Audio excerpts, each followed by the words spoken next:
Playa, mujeres fumando. Mira, tírame plan y esos nalgas de mentira. Tan brinda, que chimba, colombiana linda. Siempre con los ojos rojos de Cali, con mi amiguita Mari.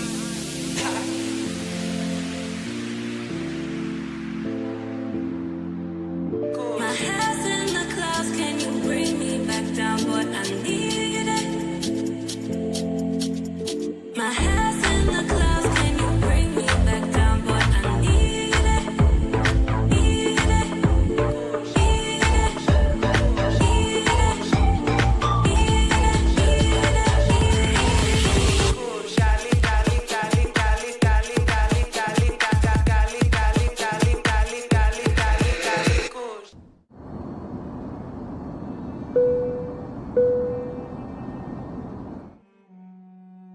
R.I.P. to Kevin Samuels. If he was here, this would be a subject matter in which he would address and giving us a little bit of insight regarding how women, especially modern day women, are seeing men as tools to be used in a toolbox. This man is good for this particular outcome. Another man is good for another outcome. And maybe these other guys in their toolbox is good for other outcomes. Now, we know that women in many communities have always used men for their benefits to get different outcomes. Men, in some cases, we've done that as well. But tonight's episode is a warning label, like on the back of a pack of cigarettes, or even on the label of some alcohol.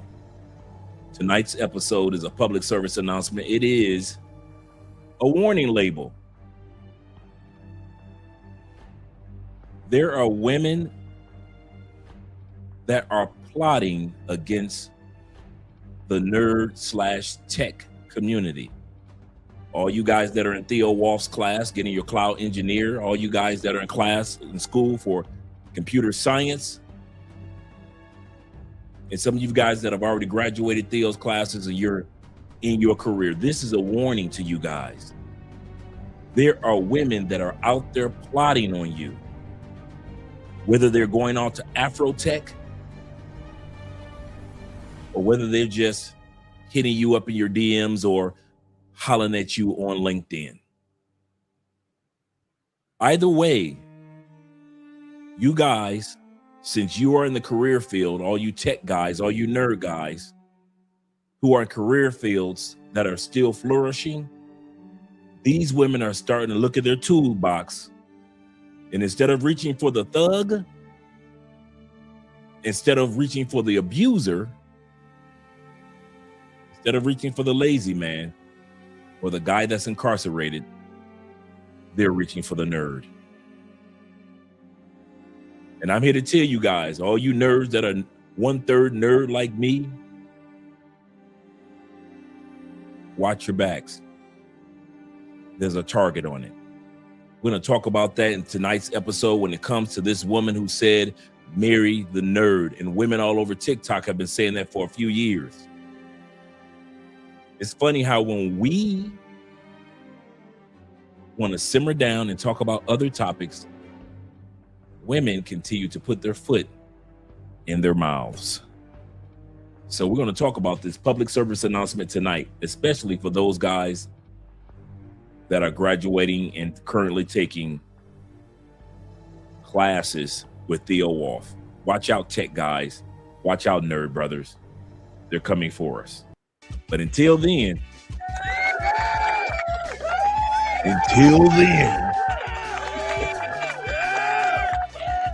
hey, they can't get us if they can't find us.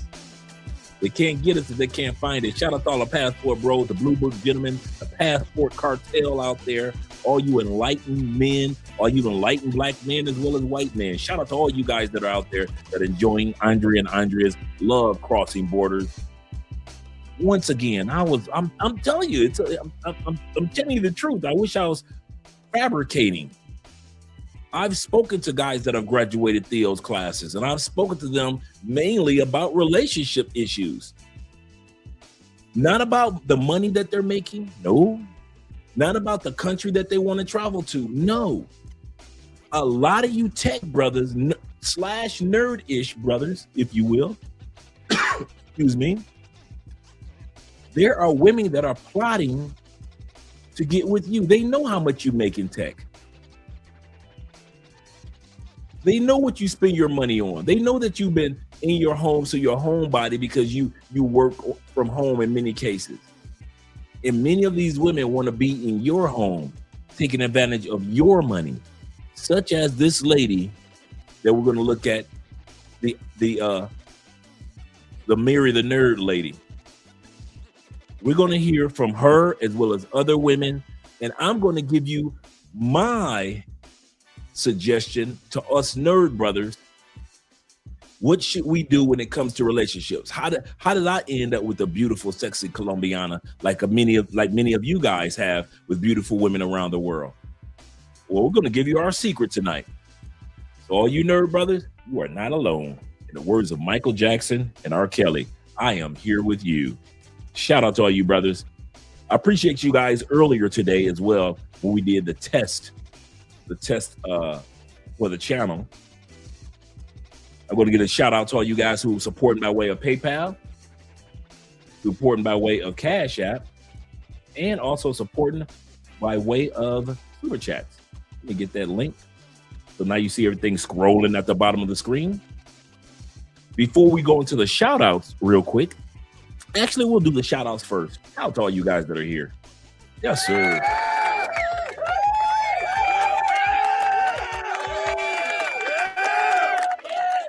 My problem was I didn't want to embrace my nerd side. That's how I end up in the feds. I was so busy embracing my thug side that I should have embraced my nerd side. Now my nerd side has kept me out of trouble, especially the type of trouble my thug side got me into. So shout out to all you guys that are 1/3 nerd. Take advantage of that nerd side, guys, but don't let the ladies take advantage of it. Our brother DC in the building. Shout out to you. The coldest Jenkins, the coldest. He's the coldest one, kind sirs, with the $5 love. He says this. Say nerds in black society mean that you're not from the hood and not a thug. For me, he's absolutely correct. Being a nerd is a compliment. These women are so bad when it comes to choosing men. If they choose you, you might want to think twice. I'll say that again. Being a nerd, being a guy that likes your own things and you move by your own drum beat, the beat of your own drum, take it from me. When most of these women reject you, that is a compliment from the United States. That is a compliment, because these women are so horrific when it comes to choosing a man. If you are one of their choices, you might be in trouble. These women can't pick a good man if the man's last name was Goodman. He said normal black men aren't obligated to be cleanup men for Pookies. Absolutely correct. He said we deserve better. SYSBM. Save yourself, black man. Save yourself. Shout out to my brother Will. I got to reach out to Will. I got to reach out to you, Will. Shout out to Will with the 20,000 Colombian pesos, as well as the love over on PayPal. Appreciate you, brother. Really do. Glad to see that you're back, family. You say, hola, Andre and Andrea. Your girl Andrea is in the room. She's doing a whole lot better. She's doing a lot better. So shout out to you guys from Andrea. And chat family, please support by way of Cash App, PayPal, and Super Chats. Yes, sir. You say, this is a great topic. Can't wait for Big Brother to discuss this, or to probably want to say discuss this topic or dissect this topic. Thank you. He said, get your popcorn. Yeah, get your big bowl of popcorn for this one. This is gonna be a good one. This gonna be a good one, fellas. He said, in favorite beverage. Yes, it is. Yes, it is. Get your beverage and your popcorn out, because we going at them tonight. These women think we're stupid. These women think that we're stupid enough that women think that this chick that said married a nerd, she actually thinks that every nerd dude is as naive as her nerd, as her man, in other words. She thinks the rest of us act like, move, and maneuver like her man would. So, girl, I was out there getting smashed by dudes in tube socks and flip-flops, and I got a nerd, and I'm sitting up here drinking a drink while he taking care of the kids. You can do it too. She basically went on TikTok and told women she can find that the women can find somebody as stupid as her husband. That is just that easy. That all of us out here that are in tech or in that or are the nerds or 1/3 nerds, we're easy prey. We're easy prey. And we're here to tell these ladies it's not as easy as they think it is. Shout out to you guys. And shout out to David Dice in the building. Yes, sir. FBA, come get your sister. ADOS, Descendants of Slavery. Hey. Come get your sisters, FBA. Foundational Black America. These your people going on TikTok talk about some, yes, I'm drinking an old fashioned while my husband's upstairs putting the kids away. Yes, get you FBA, come get your chick, man. Come get your chick, because you know what? Like I always say, certain things don't translate international. This the type of chick that I bet you she couldn't pull that off on an international scale. I don't care how much money she got or how famous her father is. I bet you she couldn't do that internationally, and she knows it. That's why a lot of women in the States stay in the States, because they know to try to pull off the shenanigans that they pull off does not work on an international platform. Shout out to my Canadian brother in the building. I told this guy where I was from. He said, oh, Canada. Black Nubian representing. Shout out to all you guys. Shout out to all 26 of you guys in the building. Shout out to Ahmad and being here. Numero uno. Mr. Milner, salute to you as well. Number one. And my man Kenny. Shout out to you, Kenny, for sending me this information in regards to this video, as well as you guys have sent other videos. He said, don't get it twisted. Nerds have standards and boundaries too. Ladies, just settle down for the, they say, ladies, just settle down for a damn man that's average, just like you. The fuck? Jesus Christ. Seriously, man. They really think that we're that easy, Kenny. They really think they could just, hey, girl, get you a nerd dude. Just look cute, and nerd dudes will just come your way. And we're here to tell you, baby doll, you keep on lying to these women out here, they still gonna die alone with a dog. I don't know why this woman want to sit up here and lie. She's gonna die alone with a dog. Shout out to my man Dapper Thoughts. Or D Pain Thoughts, that is. In opinion, shout out to D. He said, the Mary the nerd chick is D.L. Hughley's daughter. That's the crazy part. Oh, I got receipts on him coming up tonight too. She said this, I learned from my daddy. I started looking at her daddy receipts. Yeah, I can see why she like that. Y'all know I come with the receipts. She said in her second video, I learned this from my daddy. Oh, wait a minute. Okay, let me go look at your daddy. See what your daddy done did to make you think that you could just use somebody. Now I see why she get it from her daddy. We're gonna look at dad too. Don't think I told y'all gonna be bringing a big bowl of popcorn tonight. We're gonna be looking at DL tonight too. Yeah, bring the big bowl of popcorn. We're looking at DL Hughley tonight too. That explains a whole lot, considering that he's a Democrat. Sheesh. I wouldn't know about that, but I do know she was right. She got it from her daddy. She got it from her daddy. Shout out to you, D-Pain. Appreciate you being here, brother. Appreciate you. Let me scroll down once again. We got David Dice in the building of the Dice family. Appreciate you, brother. Salute to you as well. Yes, sir. Yes, sir. And tonight we're on President Trump watch. In about an hour, President Trump is talking about either he's going to halt with the attack on Iran, or he's going to just go full in. So let's see if he's all. This will be his first time. I mean, his fifth time, kind of pushing everything off. This will be his fifth time pushing it off. You know, he threat, then he pushes it off. He threats, then he pushes it off. Now he says he's going to annihilate the whole country. Everybody, not just bridges and not just electrical grids. He said, I'm going to destroy, annihilate the whole country. That's what Trump said today. I'm not fabricating. He said he's coming with Armageddon. Let's see what happens. He said if they don't answer by 8 o'clock tonight, it's supposed to be all out mass destruction. Now, we've heard him say this 4 other times. Let's see what happens. So keep me posted, guys. Keep me posted. Let me scroll down a little further. Shout out to my brother. Good morning, Ronin Travelers. And good morning to all you guys out there in Southeast Asia, man. Appreciate you, gentlemen. Really do. Appreciate you. He said, Dre, brother, good morning from the Philippines. He said, drinking my cafe. Yes, sir. He said, watching the action on your channel in Hamas. Yes, sir. And in Hamas or Hamas. Let me see if I pronounce it correctly. Hormuz. Did I get it?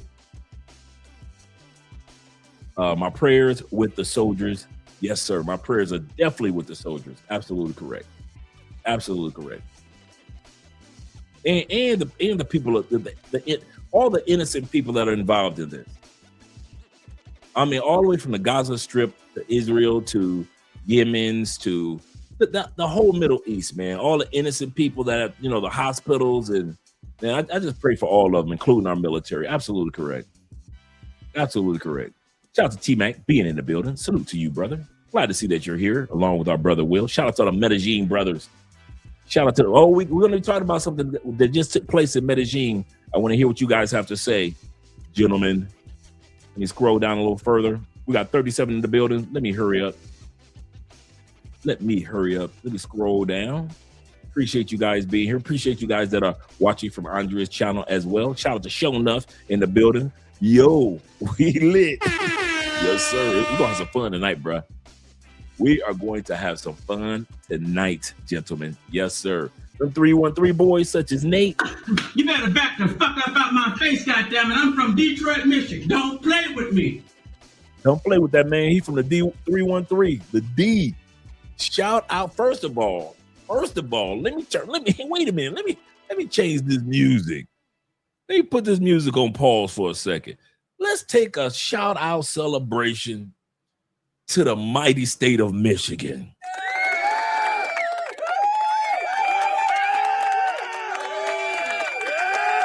Yes, sir. Shout out to the Wolverines hockey team making it to the Final Four. They lost, but they made it.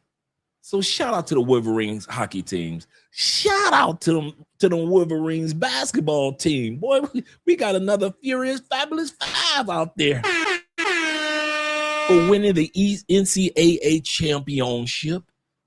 Shout out to them. Shout out to them Detroit Pistons for winning the #1 seed in the NBA. And one more shout out for the Pistons. This is a rare rare award that the Pistons won. And a lot of people don't know about it. The Detroit Pistons this past week was announced as the #1 unified sports team in the world. It is a very, very rare opportunity for the NBA itself. They could have chosen any sport in any team in the world. And the Detroit Pistons actually won it. And not just the NBA won it, but the Detroit Pistons actually won for being the most unified, most solid team in all of sports in the world. So shout out to the NBA for actually winning that award, because very, very rare that a particular sport wins. The NFL wins it sometimes, the NBA, other sports around the world like soccer teams win it. Other sports, NASCAR teams have won it. So it is a global award, and it's one of the rare times that a team in the NBA has actually won the award for being the most unified team in sports. So shout out to the NBA and shout out to the Detroit Pistons. Yes, sir. And salute to them 313 boys. I keep trying to tell you that. Let me bring the music back, man. Let me bring that music back. Yes, sir, man. They did a great job. All right. Let's continue with these shout outs. Make sure I get everybody. Roll down. Such my man Bean that was here earlier. Shout out to Bean. Glad that you're here, brother. And Black Nubian once again. And Chris Jeezy. Go blue. Yes, sir. You see how we did? You see how we did. Yes, sir. Jermon in the building. Jermon said, he said, now you have an influx of gamer chicks coming on the scene, bringing their Jezebel mess with them. That is a good point. When I said earlier about emails are sharing information, and even one brother on the video talks about this too. You know where the new hookup spot is? Tinder? Nope. Bumble? Nope. Guess what a new hookup spot is? LinkedIn. These chicks are hitting y'all up on LinkedIn, trying to get smashed through LinkedIn. LinkedIn is supposed to be the new hookup spot for these chicks looking for a man.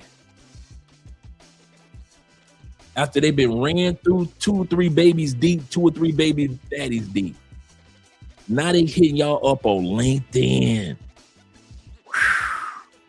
He said Dre, the sister who was in the video, is married to, I kind of figured she was married to a white dude.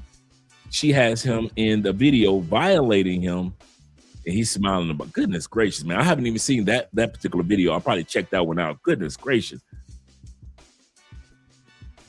She doesn't even realize what she's done, man. That's the funny part. She doesn't even realize what she's done. Let me scroll down a little further, because we got Jay Anderson, the great, in the building.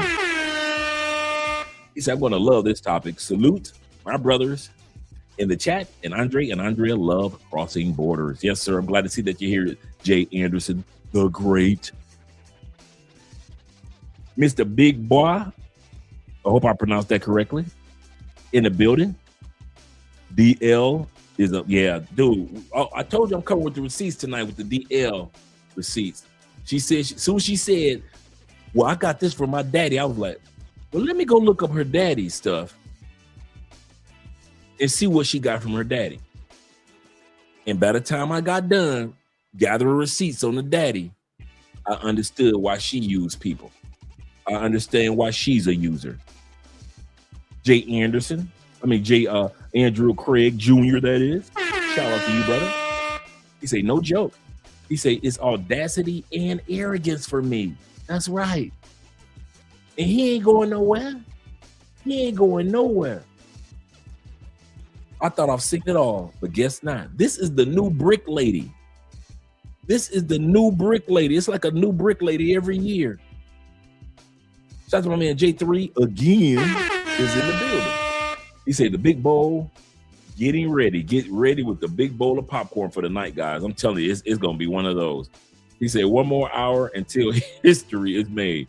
Yeah, we're gonna see what takes place. That's true. With President Trump, let's see. Let's see if he's all bluff, like he's been bluffing the last 4 times, or let's see what's going on.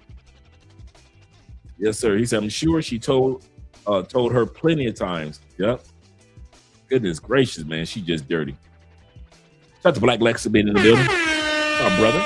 And he says this with a cigar looking clean. Yes, sir. He say he agrees. He agrees to a 2-week ceasefire, or did he do that? Okay, he did. He agrees to a 2-week ceasefire, and they are opening up the straits. Okay. Because the last time I looked, maybe like an hour ago, they were still in the middle of talking about it. So okay, cool. Okay, and that's good. That's good. He's going to accept the sub deal. He's going to accept the sub deal. Okay, cool. Final Four will be in Detroit next year. Oh, will it? Oh shit!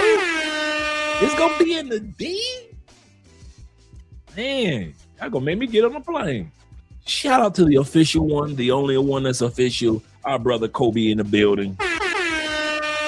He said, "Good evening, fellas." He said, "Don't be a cleanup guy." Yep, don't be a cleanup guy for the chicks after Pookie. I'm telling you, the coochie been blew out. They got 2 or 3 baby daddies. You do not want to be that dude trying to be a Russell Wilson. Let them buy a dog and live alone. Yes, sir. Yes, sir. He said, "Dre, where's the music?" I hope you can hear me. I hope you guys can hear the music. I have the music going. Shout out to you. Oh, you need the music going at that time period? That was when I was talking. I'm with you, brother. Shout out to Bobby Space Ghost in the building. Glad to see you here. He said, "That's wild." Yeah, bruh. Yeah. It's crazy, man. All you, I'm serious. All you tech guys that are in Theo's classes, because I'm seeing more and more guys getting jobs. You guys are hitting 100 figures. Shout out to my tutor. He just got hired. He's making that money. Take it from me. So shout out to my tutor. And I'm telling you guys, man, these women will be coming out the woodworks because they've been used by other men. Now they think that you still want them because they still may look cute in your eyes. My man DJ Davis in the building. He said, "Yep." He said, "I had a few contact me on there." I keep trying to tell y'all, LinkedIn is the new dating spot for these ladies. Y'all think hey, these ladies have no cut. If you think they gonna think about it, these ladies started off following y'all in Walmart, right? Then they start following men to Lowe's and Home Depot, following you, right? Then they start getting passports and following you, right? What makes you think they're not gonna follow you on LinkedIn? They see all you guys that are in Theo's classes, they see your certifications on LinkedIn. They see all the projects that you've completed. It's on LinkedIn. Your resume is on LinkedIn. So they see what you have done, can do, and what they want you to do for them on LinkedIn. My man DJ said I had a few of them reach out to me. Shout out to Jay Casey in the building once again. Shout out to Jay. Jay says this. He said it was big drama with the Marvel Rivals game with the chick. Wow. So we're gonna be talking about the tonight. We're gonna be talking about the lady that is the nerd lady, and we're gonna talk about all the women that followed you guys to Houston this November for Afrotech. Afrotech has been in Houston the last 2. I don't know why people want to keep going to Houston, but Afrotech has been in Houston the last couple of years. So now the ladies are going to Afrotech again to try to find a man. And we got the right man in the building, our brother Theo.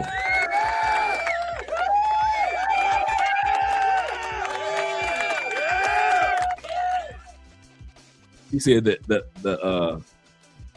the Illinies will have their revenge Illinois will have their revenge on Michigan in 2027. But until we get there, oh yeah, shout out to Michigan. The HIV is real out here. Yeah. And it's crazy, man. It is crazy. Let me scroll down. Shout out to Theo once again in the building. My man T-Mac says this. He said, I'm reading the news about Trump. He said that he has suspended the attack for 2 weeks, but I have not seen any agreement from Iran. And Iran was ready, man. They had people standing around in circles all day long around the power plants. These people don't care. I'm talking about women, mothers, grandmothers standing around the power plants. Shout out to my brother Ishmael in the building with the $5 love. He said, I'm a blurred, AKA black nerd. Who am I? Without a doubt. Give me a good old-fashioned museum. Give me anytime that has anything got to do with art. Give me, I don't care what type of music it is. I don't care if it's jazz, classical music, country music. I'm listening to it if it's good. Give me anime all day long. Give me anything that has to do with history. I am a Bible nerd. I don't just read the Bible for spiritualization. Dude, I'm the dude to sit up there and I'm looking at the maps. You know how some Bibles got the maps in it? I'm looking at the maps. I'm studying the history of the wars that was going on during that time period. Why did Paul go here? Why did Peter go there? How'd they die? What went on? What were the laws at that time? Dude, I love history itself. I married a nerd chick. Andrea loves anything that has to do with World War II history. So she reads that all the time. She's in there just reading a motivational book right now. So I married a reader. I'm a reader. So one of the things I always recommend to do is if you got a nerd side, marry you an attractive nerd chick. I don't care what country. Get you a nerd chick. Get you an old soul. Get you a woman that's an old soul. She like to go to the zoo. Some of y'all don't realize y'all coming to these countries. Where should I take on a date? The zoo. Take her to the water park. Take her four-wheeling. You coming to this new country, take her paragliding. Y'all, it's so much to do in Medellin, and y'all just going to taking chicks to Parque Yaris. Man, there's so much to do. I'm telling y'all, man, y'all better take these nerd chicks in these other countries. Think about you get a sexy nerd Colombiana, a sexy nerd chick in Brazil, a sexy nerd chick in the Philippines, a sexy nerd chick in DR. Man, y'all better do like my brother Mr. Pro for You with the YouTube channel, Love, Purpose, and Passports. Got him a nerd chick in DR, can't tell them nothing. The nicest couple, always laughing, always having fun. Man, y'all doing it backwards. Ain't nothing. Hey, you get you a hot chick and still be a nerd chick. Jay Anderson said, by the way, beer in hand. No, this is actually tea. This is tea from Dr. Bobby Price.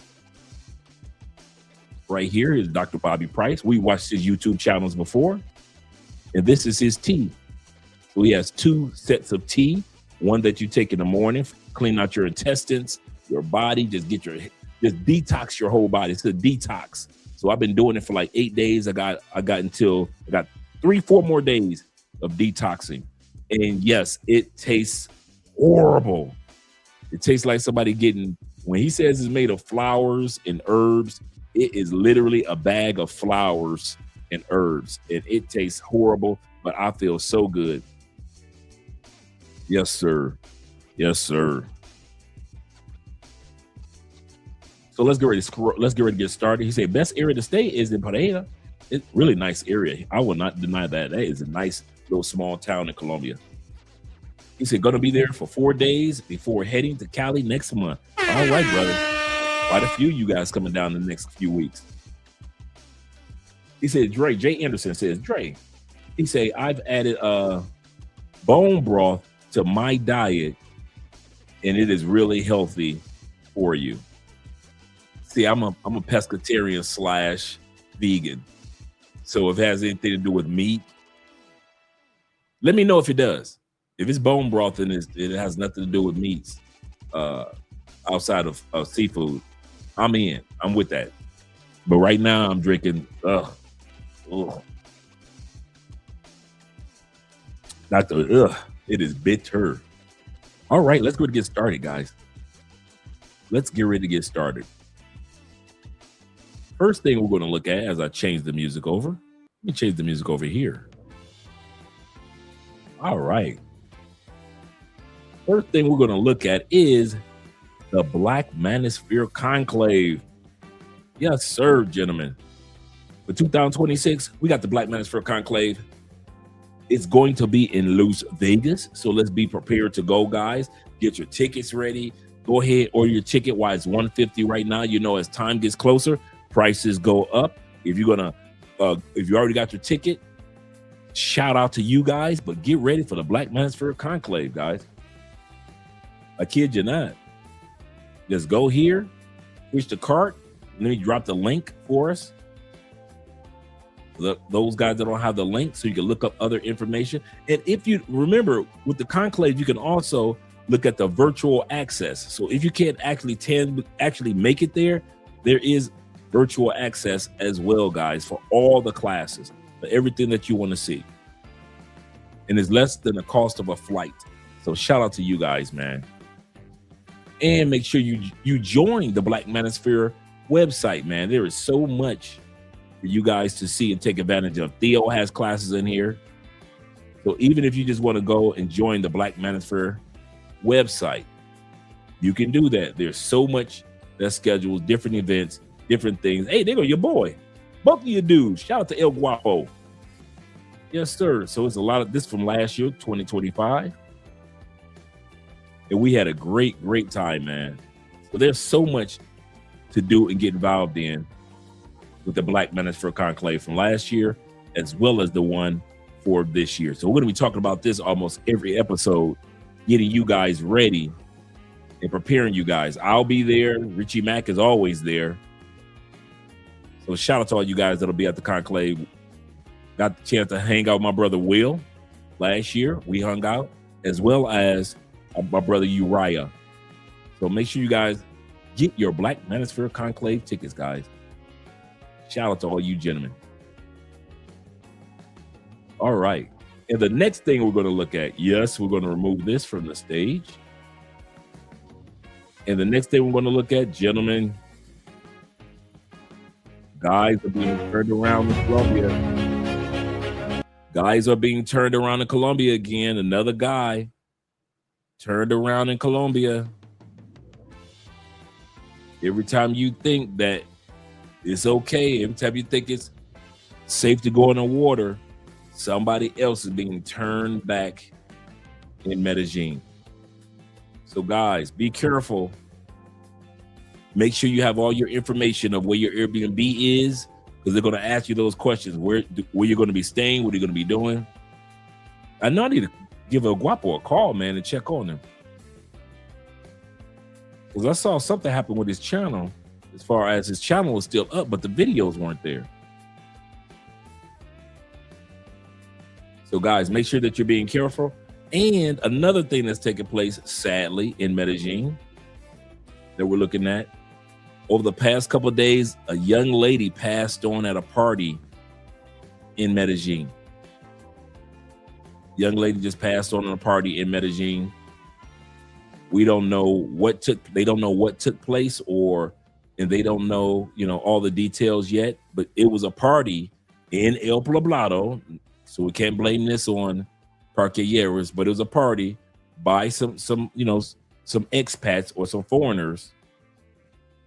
And there were drugs involved and there was alcohol.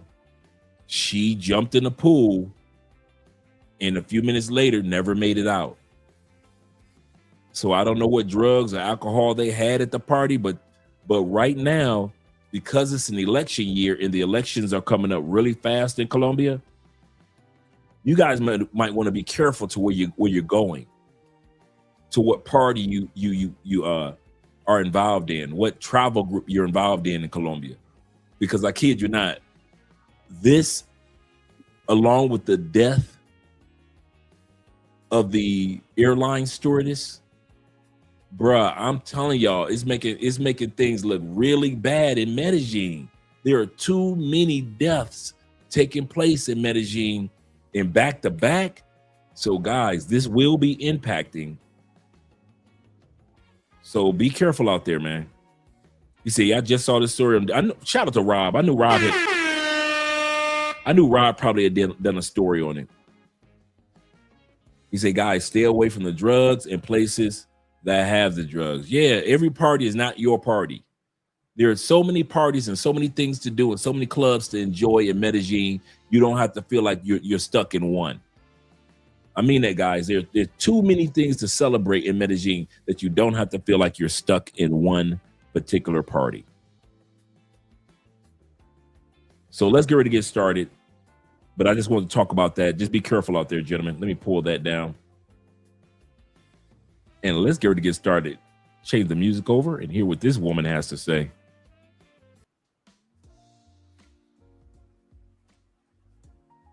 We're going to be listening to the nerd chick talk about, ladies, marry a nerd. They're so simple-minded. They're so easy. You can run over them. You can have children and they'll still marry you. You can have 2 or 3 baby mamas and all the nerd dudes and all the tech dudes who never had any sex. Those guys will still marry you. That's what these women think.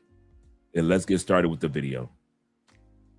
Back when I was still having sex with men who wore Adidas slides and dirty white socks, you know the one. Remember, she just said, back when I was having sex with dudes with the Adidas socks on, with dirty socks on and the flip-flops, tube socks, in other words, type of guys. She said, ladies, you know the ones. You know the ones that was hitting it good. The one that was beating that coochie up. Let's go. Back when I was still having sex with men who wore Adidas, I wish I could tell me that I'd be married to like a whole ass pediatrician sitting outside in our backyard by the fire he built me, drinking an old fashioned, waiting for him to come downstairs to join me because he's putting our kids to bed. Marry the nerd.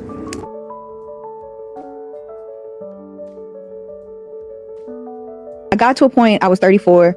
I said, look, I don't need no more boyfriends. I'm in my 30s and I wanted to do things God's way. I want to, get married. I'm ready for my husband, but I'm not going to date. And he was like, well, how does that work? I said, well, God is going to tell my friend when it's time that I'm his wife. And we did just that. The world is going to tell you no. Most men in the world are not going to understand that. That's why you got to align with a Christian man, an equally yoked man. I'm about to bring that back. Did I get such at work? I said, well, God in the said she waited until she was 34 years old. Y'all heard her. She waited until she was 34 years old and decided to marry the friend that she avoided until she was 34 years old. I'll bring that beat back for you. She decided to marry the friend that she avoided until she got 34 years old. You can't make this F up.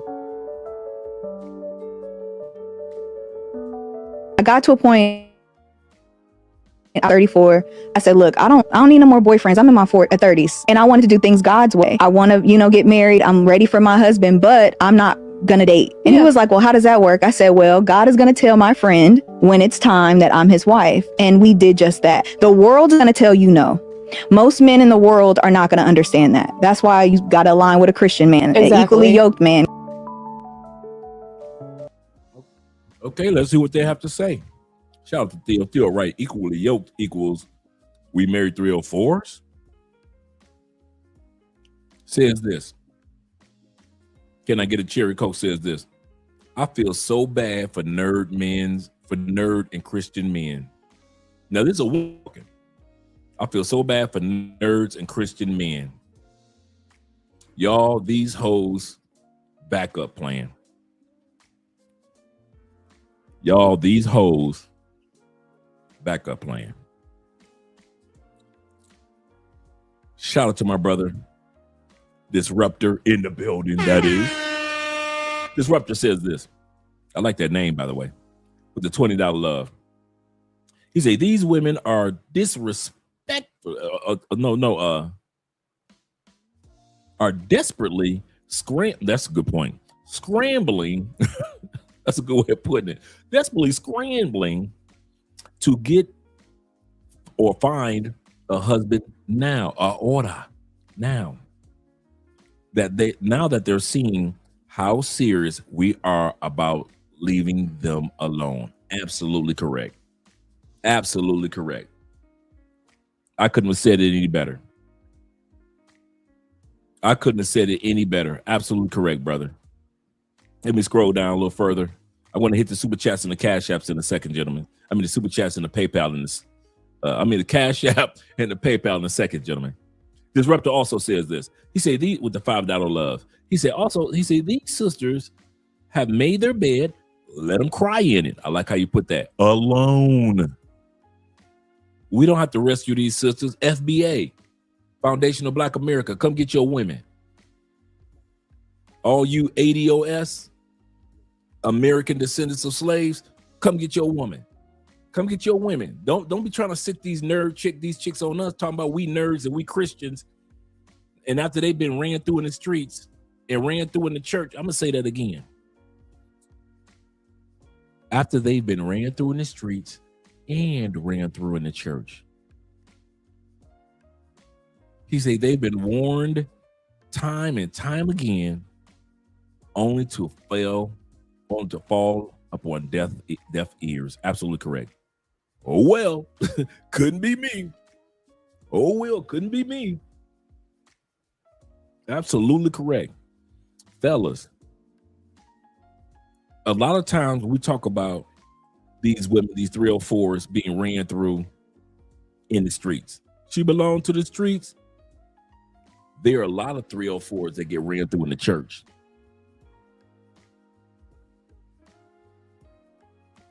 Bruh, in most churches in our community, unless you've got standards and boundaries, you can run through chicks in church just faster than you can run through chicks in a strip club.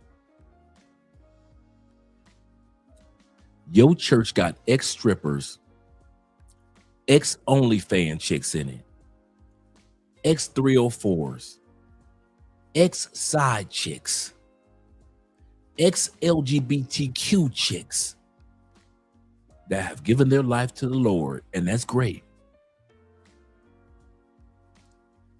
They haven't lost their freaky skills. The OnlyFans chick, she still got freaky skills. The ex-stripper, she still got freaky skills, don't she? What about the ex-side chicks? Do they still got the freaky? They still got freaky skills too. For all you dudes, I'm gonna tell you something for real. I don't see why it ain't more men in church in the States. Cause you can run through them. The only thing that women in church in the States ask you to do is don't open your mouth. Don't tell nobody that you getting this coochie. Make it seem like we just friends. Don't act like I'm the only one that did it, okay? Don't act like I was the only one that left the club, went to church, and realized I could get all the church loving I want. And in many cases, took advantage of it. And I didn't have to buy no drinks. They was inviting me over. They was cooking for your boy. What you doing after service, Brother Spence?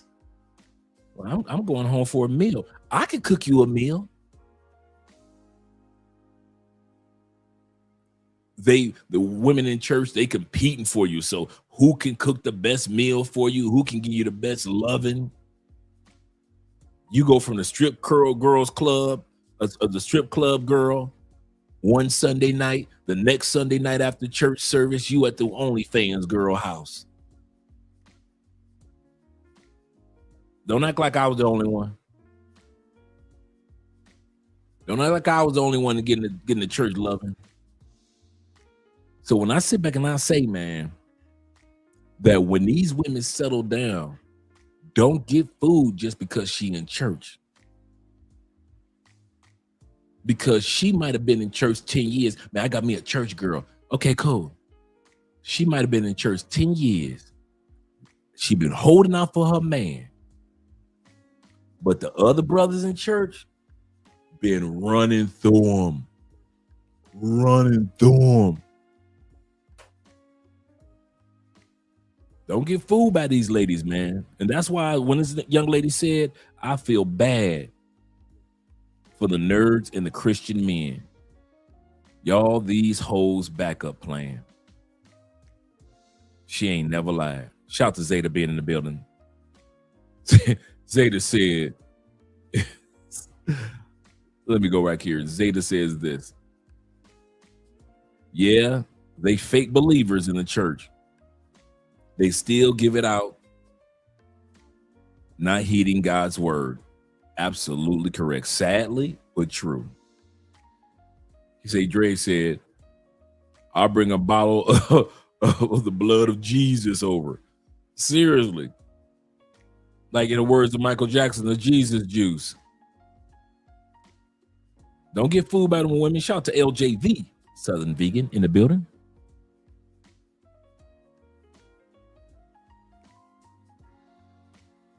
You'll like my meal for tonight, LJ. I've got tonight. My meal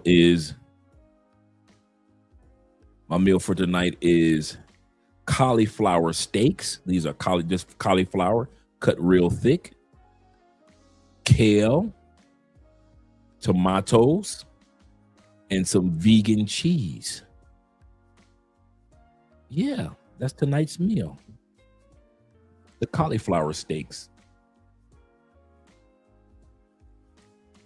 Really good recipe. Yes, sir. So let's go back to the video.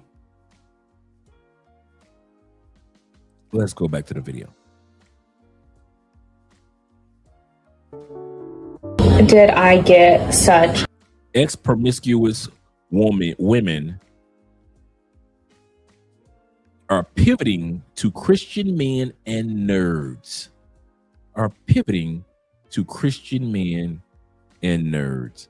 My brother said this. He says, sadly, the hyenas are following us abroad. You can't make this up. Circle the wagons, brothers. Hold the line. Circle the wagons. Absolutely correct. godly, sweet, loving, servant-hearted husband after being with so many horrible men. So many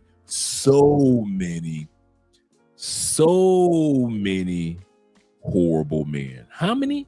So many. Well, let us hear if she could tell us the number. I was with so many horrible men in my past, I can't even count how many men. She can't even count how many men she's been with, but she wants to get with the tech guy, the nerd guy, the Christian guy. In the words of Kevin, you can't make this up. I've been with. I can't even count how many men I've been with. In my past before I was a Christian.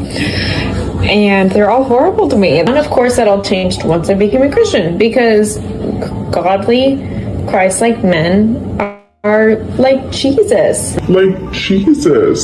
wanted a genuinely godly Christian man, and I found him at church.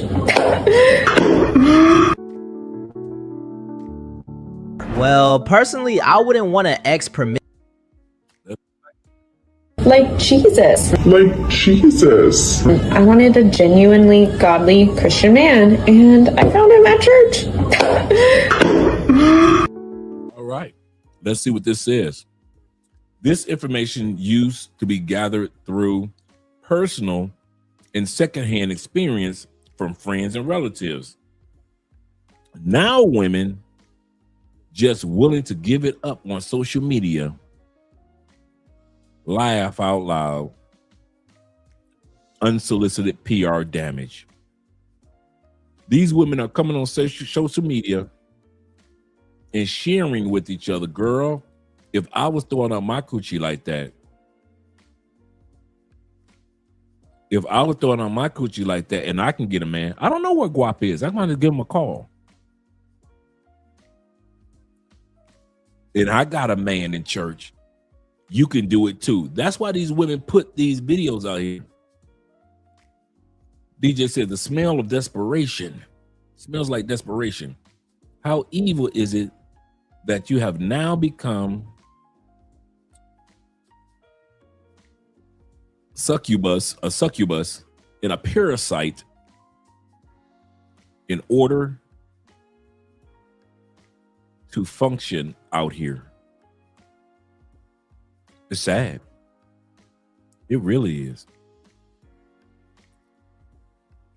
Let me give Guapo a call real quick. Let me reach out to El Guapo. Let me see if I can get him on the phone real quick. We need to check in on our brother. And after that, I'm going to go to the super chats. I mean, to the Cash App and the PayPal. Give you guys a shout out. Let's give our brother a call.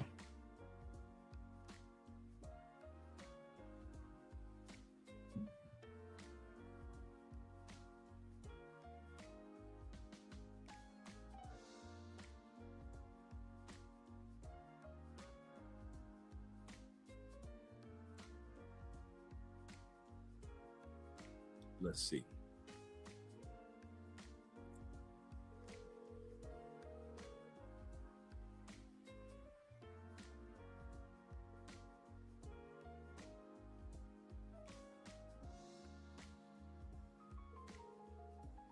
All right, he might be busy.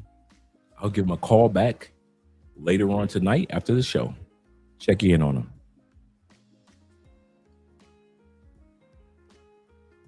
And shout out to all you guys over on the Cash App. Appreciate you, gentlemen. Shout out to T-Mac with the $10 love. Shout out to Gary. Shout out to my brother, Gary. Mr. Indiana himself with the $10 love as well. And shout out over on PayPal. We get this pulled up. And then we're going to get back to the video. My brother with the $5 love. My brother, Will the Thrill. Shout out to my Medellin brothers. Let's continue on, gentlemen. So these women are just basically using you guys, and they'll have no problem telling other women how to use you. Well, personally, I wouldn't want an ex-promiscuous woman, but that's just me. And as you can tell from the comments, the internet isn't having any of it. A lot of people think these women deserve neither Christian men nor nerds. And maybe they have a point, because bragging about landing a good man after sleeping around as much as you wanted does come off weird. I know people can change, but honestly, I think promiscuous women probably make more sense with promiscuous men. Save everyone the stress. Here's a random thought. Marrying a nerd will be the best decision you'll ever make in your entire life. Y'all complaining about the dating pool nowadays, but a nerd will model themselves after the power of friendship, perseverance, self-sacrifice, and will travel to the ends of the earth to collect. I am doing great. I'm doing a live stream, and we all have been thinking about you, and we've been wondering what's going on with our brother, so I figured I'd give you a call. Gotcha. Yeah, man. So everything is wonderful. Beyond wonderful, man. I have done some career development and what I'm doing, and moved into executive management, which has caused me to have to take a brief sabbatical. Okay. From social media to get to the bag. Get that bag, bro. Yeah, man. So that's what it is. I don't know if they noticed, but I privated most of my channel and stuff, man. I caught that. Yeah. So no, I'm good, man. I'm about to tune to the live stream, man.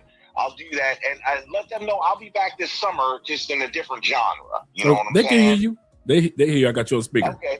What's up, team? What's good, team? Salute and salutations. Welcome to Andre and Andrea Love Crossing Borders. It's been a long time. Yes, it has, man. How's the family doing? Yeah, man. Man, they're doing great, man. LeVay is putting Guapito in his PJs right now. We're going to do some bedtime stories and stuff and all that good stuff. But I miss them, man. I really do. But I had to do what I had to do just for the career stuff, man. So that's what it is. All right, man. Well, guys are saying what's up to you. They appreciate you, man, and we looking forward to whenever you get to the point this summer to start doing your live shows again. We're looking forward to it, man. Man, I appreciate you, boss. I'm tuning in right now. I'm about to put it on the TV. Okay, cool. And we're going to be tonight. We're talking about the lady that said marry the nerd. Oh, DL's daughter? Yes, sir. Bro, it's hard too because I got so much to say. Can I say something on it real fast? Yes, sir. Go ahead. Keep this, right? I got you on mic. So I'm going to say this. Everyone is entitled to their opinion. But as Danya Guapa, my mother, told me, once you have children, your life is no longer your own. How could you say that and you got kids, yo? Forget the husband being a nerd. Forget his professional reputation. You're going to talk about dirty socks and Adidas slides and you got kids. Right. She's beyond out of pocket, dog. Right. Beyond out of pocket, man. No guidance. So I tune in, bro. And you were talking about protection. I had this conversation with my mother today. And I quoted you. I was like, the number one thing that men have to protect women from is themselves. Preach. And GL failed and her husband failed. Yes. Yeah, man. Absolutely. Man, I'm tuning in right now, bro. Okay, brother. All right, man. I'll talk catch to you up later. with you, boss. Yes, sir. All right, Peace. All right, now we know that El Guapo was doing excelente. Shout out to that brother. The family's going great. Promotions and other opportunities are coming their way. Just blessings on blessings on blessings for us all, man. Yes, sir. Shout out to Guap, man. Yes, sir. And shout out to Bronx being in the building and Zeta in the building. And my favorite YouTube name, The African Wolf, in the building. Glad to see that you're here. Shout out to you, brothers. And shout out to you with the super sticker, the $1 super sticker, as well as the $2 super chat, saying, what up, Guap? He's listening in right now. Hope you guys heard everything that he just said.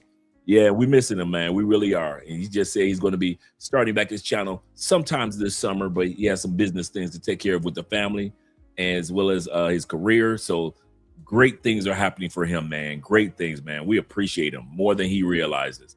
Shout out to Chulupe in the building. Chulupe says, he said, the nerds, I'm one of them as well, brother. I'm one of them as well. He said that I haven't had much experience, need to get overseas before Keisha drops that neck. I know, right? He said, and has him sprung. Yeah, a lot of dudes get strung out on the ladies in the United States, and we think that they're just it. We really think that the hot chicks in the United States is it. And then we go overseas and we realize, man, I should have waited. To go overseas. I could have got me a nicey like El Guapo did, like Andre did, like Richie Mack did, like Ronan Travelers did, like Aaron from Passport Bro. Shout out to Aaron, him and his wife and his new daughter, like they did. But I sat back and I got me a stay sad chick. Now I'm stuck. Some of y'all watch this show and y'all feeling stuck. And I can understand it. So yeah, don't let these women get y'all strung out like that. Talking about, I want the church dude, I want the nerd dude. Going overseas is like getting immunization against them. Absolutely correct. Because when I go back to the States, I'll be looking at stay sad women like, yeah, that's it, huh? That's it. Yes, sir. He said, marry the nerd. He said, that's a laugh. They're going to learn that nerds are leaving. Yes. Yes, we getting our passport. We're discovering and enjoying other countries. They do not understand it. DJ says, he said, gotta say no to the network. Absolutely correct. Don't let them fool you with the network. Not the network. Shout out to my brother Simple Logic and them VA boys. Shout out to them VA boys. Shout out to all of DMV. Let's go back to the video, gentlemen. Let's go back to the video.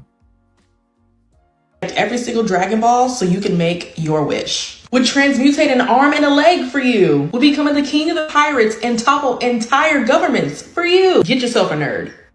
If you're wondering if your man is cheating on you and he went out tonight with his friends and that makes you nervous because you know his friends are also cheaters, if you get another chance at love, Marry the nerd, girl. Be with the nerd. Because it is a Friday night. It is not even 5:30 in the afternoon. My man is downstairs hosting Dungeons and Dragons.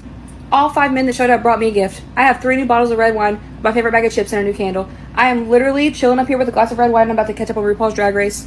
And they're just down there giggling away. Giggling away. Choose the nerd. Choose the nerd. This man took me on a date to go watch the new Demon Slayer movie and told me he didn't want to miss not 1 second of the experience. So we get to the movie theater on time. We watch the ads before the previews. The ads in between the previews. And then sit there for 2 hours and 45 minutes watching this anime movie that I have no understanding of the plot, history, or characters, comprehension, world, or even like the story. I don't know nothing. So I'm watching in confusion, and I'm just looking at this man with a million questions above my head. All I'm going is, this is for him. This is for him. He wants to watch this movie. He's very... Hey, T-Mac, that's a good idea. Hit me up on the WhatsApp. That's a real good idea. I'm trying to set up some interviews over the next couple of weeks anyway. Very much so excited to watch this movie. This is for him. Don't ask him any questions because it's going to take him the entire movie to explain it anyways. So I sit there for a total of 4 hours looking at a screen, not understanding anything that I'm watching. Please do not tell me I don't love this man. Please do not tell me I don't love this man. Choices, you know. I'm surrounded by nerds. You love this nerd. I'm in my happy place. 10 seconds in. Already got something. Cute. You know, I used to go out on the weekends. I used to party. Well, this is a party. This is a poker party. This is Pokemon. You found something? Yeah, it's a cute person. That's cute. Hey, listen, I know the drill. You come to the card shows, you get the treats. I get cheap. As if he doesn't already have enough in his hands. And backpack. I got an empty bag. Isn't your backpack full? No, maybe. Hey, what'd you find? I found a cutie. So you're having a pretty good time, huh? Did you have fun? I had so much fun. Hey, don't act like you're not having fun at these places too. I know what you're talking about. I don't know who needs to hear this, but get with the nerd, okay? My dad used to say nerds are the ones that make all the money, which in theory is true, but it's not even about the money. If you want to live a happy life, a fulfilled life, a worry-free life. See, girls be out here, oh my God, he might be out cheating, blah, blah, blah. No. Mans is over here building a Lego set. Mans just be watching shows, documentaries, Star Wars. No worries. Hey, Kobe, I feel the same way too. It's kind of cringy to see women doing stuff with us that they really don't like doing. Being in our lives when they really don't want to be in it. Pretending like they're interested when they really aren't. And then mocking us as they do it. The one sister said she went to the movie to see Dragon Slayer. She didn't want to see it. Don't tell me I don't love this man. I sat here and watched this, in other words, this raggedy ass movie for 4 hours that I didn't know anything about. But because he makes money, because I ain't got to worry about him cheating, I'm going to sit up here for 4 hours and watch this movie. The Pokemon convention. She mocked him. I'm surrounded by nerds.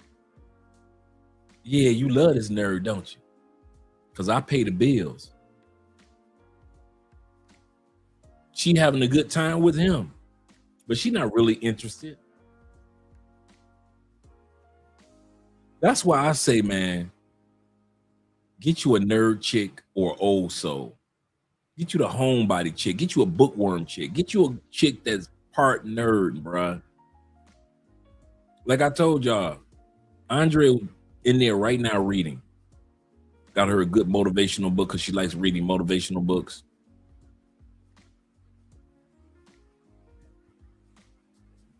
She likes studying World War II. She likes going to museums. She likes going to the zoo, seeing exotic animals.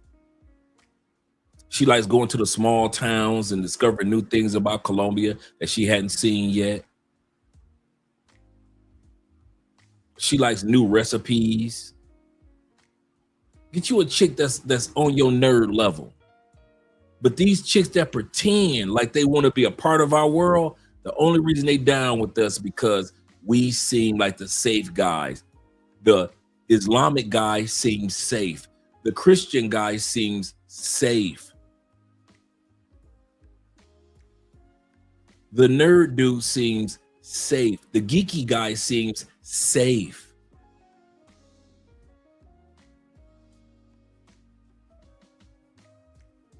And I'm going to tell these ladies something. Ladies, I'm going to tell you something straightforward. Y'all ready? Ladies, hear me out.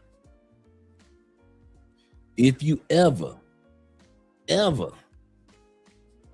think that us nerd dudes won't break your heart, won't leave your ass, we will. Do you think all these women that's filing for divorce in the United States ain't filing divorce on some nerd dudes too? So it ain't just the regular everyday dudes that these women in the United States are filing divorces on and getting child support on. It's also the church dude they filing on. And the nerd dude, they filing divorces and keeping that dude's money too. So just because you're a nerd dude, don't think that a female won't file divorce and take half your ish like she would do another dude. Don't think that at all. Yep, they just want the money. Then they want to sit back and talk about us. Y'all just go to those other countries because the women want your money. Well, that's all you want from us. You want us to build your stability for you.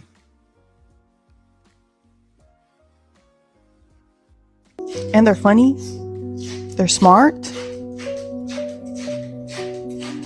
Date the nerd. The Marry the Nerd lady, she said that men who were in her comments weren't in the tax bracket or the educational bracket to get her attention, but neither were the guys you said that had dirty socks and slides. You caught that? She said the guys in the comments, and you're going to hear that in her second video. She says the guys in her comments, that's the video that's coming up soon, you guys weren't good enough to be in her tax bracket. But just like my brother just said, neither was the guys in tube socks and flip-flops. Like, those guys are living in your head rent-free in the comments, right? You're reminiscing about your time with them. And they obviously were not in the tax bracket that your husband's in. In fact, yes, absolutely correct, Zeta. Shout out to you with the $2 love. See how disingenuous these chicks really are. Absolutely correct. it almost seems better to not be in that tax bracket because they got your attention. Being attracted to women is a curse because y'all boyfriends and husbands are the people that y'all treat the worst. And my greatest fear is a woman settling for me as the safe guy because she knows that the guys who are actually her type don't give a fuck about her. You know what's crazy about this video that the dude talking about? While she was reminiscing on all the things she did with the dudes before, she turned around and replied to a comment that said this. And at first, to keep it real, I didn't think it was real because I seen a dude post a screenshot of it, and it what's crazy about this video that the dude talking about? While she was reminiscing on all the things she did with the dudes before, she turned around and replied to a comment that said this. Okay, check it out. This is her comment section. The Marry the Nerd chick. In her comments, one of the girls said she got 1,500 comments at that time period, almost 1,600. Girl, I'm following you because the fact that you said the dirty socks and slippers, yuck. But I love the upgrade. In other words, you upgraded to the white dude. This is what she says to comment what the girl was saying about her past with the dudes with dirty socks and slippers. She says, I mean, the sex was fun. I can't knock it. So compared to her husband, she talking about, you're going to see in the video, she talking about that she was with these dudes 10 years ago. These dudes are still today living rent-free in her head today. And she was talking about in the other video that's coming up that she was with these dudes 10 years ago. But she had so much fun with the sex with those guys. So much fun that she still ain't forgot him, no matter how much sex she has with her own husband. That's diabolical. These hoes disrespectful as fuck, for real. Someone married her? Come on, man. It's always a simp out there. If you get rid of the simps, man, the world will fall apart. You got to have simps. The girl told her, she said, dirty socks and slides. She only travels, yep, by trains, for real. I got you on that one. My man Jim right in the building. Shout out to you, brother. Glad to see that you're here. He said, what up, Dre? He said, I think a lot of the women skip the lesson about quiet men. The quiet man in the room is the one of the most dangerous, bruh. They do not know. Dangerous men in the room overall. They do not know. We are diabolical. Diabolical. So true. But this is her statement in her own comments. She's going to come on the next video and lie and say that she wasn't talking about herself. I want to say this again. Before we get to it, her part 2 to the Married the Nerd video after it went viral, she comes back and lies and say, I wasn't talking about me. I'm not out there sexing dudes like that. She literally went in her own comments before she made the second video and before it all went viral. She went in her comments. That's why I said I'm bringing receipts, and responded and said, I mean the sex, talking about herself. The sex was fun. I can't knock it. And at first, to keep it real, I didn't think it was real. Cause the dude posted a screenshot of it and it had different fonts, so I thought it was fake at first. But now somebody else screenshotted it and she doubled down on it. Here we go. So here's her second response. Somebody else responded after she said what she said about sex and dudes. Here's what she said. Hey, it was. In other words, it was fun. The sex was better than my husband. It was more exciting. The response to hers, you really just don't respect your husband at all.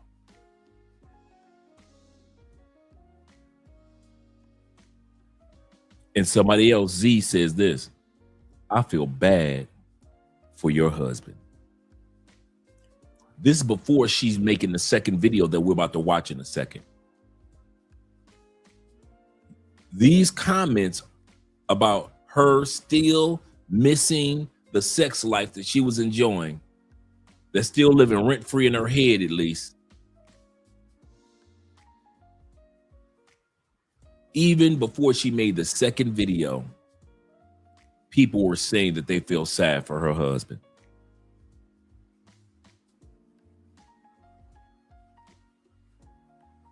Sad. The problem with D.L. Hughley's daughter whole marry a nerd thing is not inherently the idea of marrying a nerd or marrying a guy who's more into like education or who's more focused on you know what I'm saying, stuff that isn't seen as, I don't know, traditionally masculine. The problem is that when it comes to a lot of these new modern day women, they will pretty much have no expectations and have incredibly low standards for dudes who are self-destructive, nihilistic, egotistical, narcissistic, and all that other BS. But then when the tires are worn out and you've had your fun, you immediately want to go and run to the guy with the 401k and then have your standards high for him.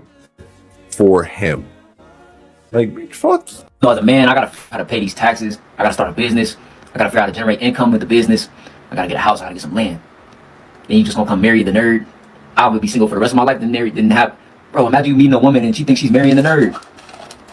What does that even? What does that mean? A lot of y'all in this generation, that's probably under like 21, 23, they probably don't use nerd no more. It's probably like, I don't know what burger. But like nerd, that the terms that's associated with nerd is the smart guy, the guy that probably had a good guy. Nothing to do with finance or anything. A lot of nerds, they get glitchy and shit like that. But they don't have self-respect when it comes to women. And I always consider myself what I like to call a hood nerd. Yeah. Too hood for the nerds, but you too nerdy for the hood. It's like when you get around like hood folk, you look like them, you dress like them, you talk like them, you sound like them, you look like them. But when they get to going, you like, man, I don't know what y'all need to be talking about. But then you get with like the nerds of the school, it's like zero swag, zero bitches, zero, like your hairline don't exist, my dude. Like, this was me. Welcome back to another Media Man review. You look like them, but when they get to going, I look like a lot of nerds, they get glitchy. Talk like them, and shit like that. But they don't have self-respect when it comes to women. And this right here was me.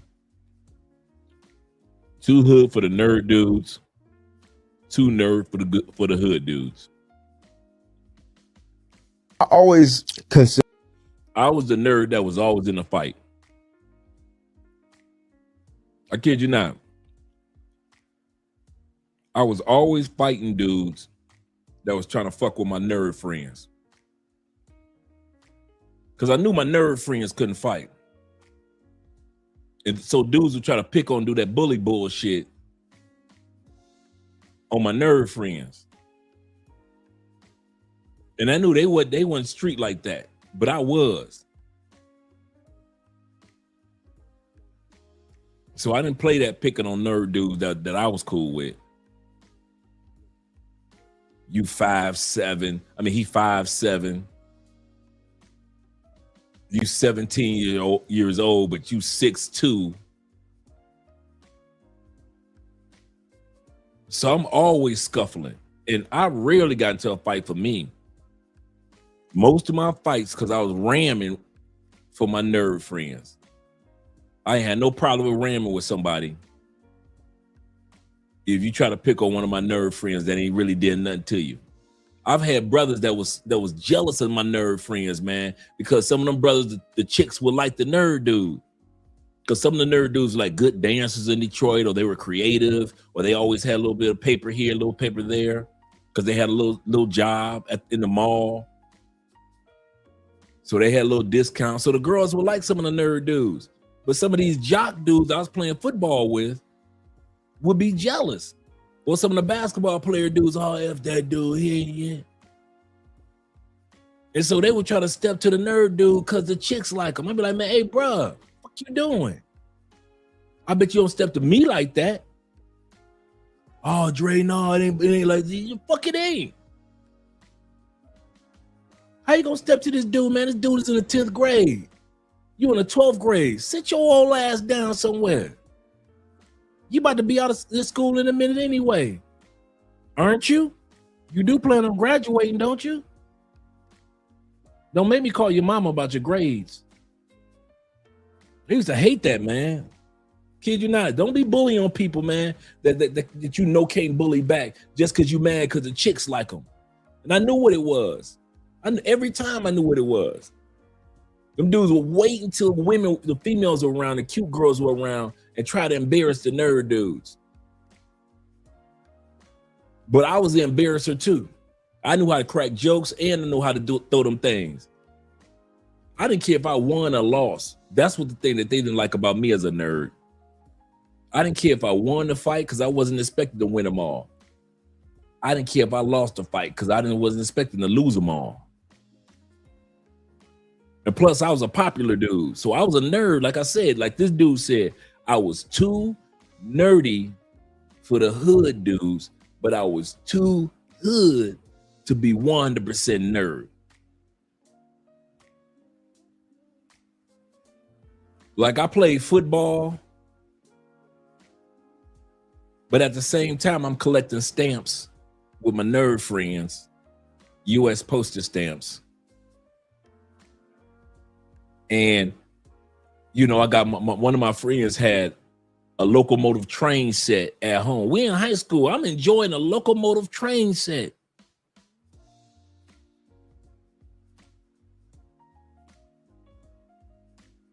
And these guys got girls that like them, my nerdy friends. But the dudes on the football team used to be trying to get mad, man. I be like, man, fuck y'all, man. You know, I was an oil painter. So I did oil, acrylics. I did mural designs all over Detroit. I was getting hired at 16, 17 years old to do murals. So I was always with the artsy nerds. The ones that could make music, the one that could play instruments. So I was always with the artsy nerds dudes, the ones that could dance, males and females. But my football dudes and the basketball dudes used to be hating. Man, y'all some fucking haters, man. Fuck y'all. And the horse y'all rode in on. Oh, Dre, man, you tripping. Damn right I'm tripping, man. That dude is in the 10th grade. How the fuck y'all trying to fuck his mind up for the rest of his life because y'all can't get that pussy? Man, I used to hate, you can hear it in my tone as if I'm having a flashback right now. I used to hate that shit, man. I'm not one down for bullies, man. I am not one for them dudes that try to step to dudes that you know that 99% that you go win the fight. That dude, you know, ain't gonna scuffle for real. You know he gonna run. Why you up there trying to, cause these bitches here? Man, fuck these hoes. I told myself I want to go cuss tonight too. I was doing pretty good. He said, so basically, Dre, you were a new breed, 50-50. Yeah, 1/3 nerd, bruh. I had a t-shirt brand out. My Uncle Jeffrey can tell you, I had the t-shirt brand out for years, man, called 1/3 nerd. Thinking about bringing it back. Yep.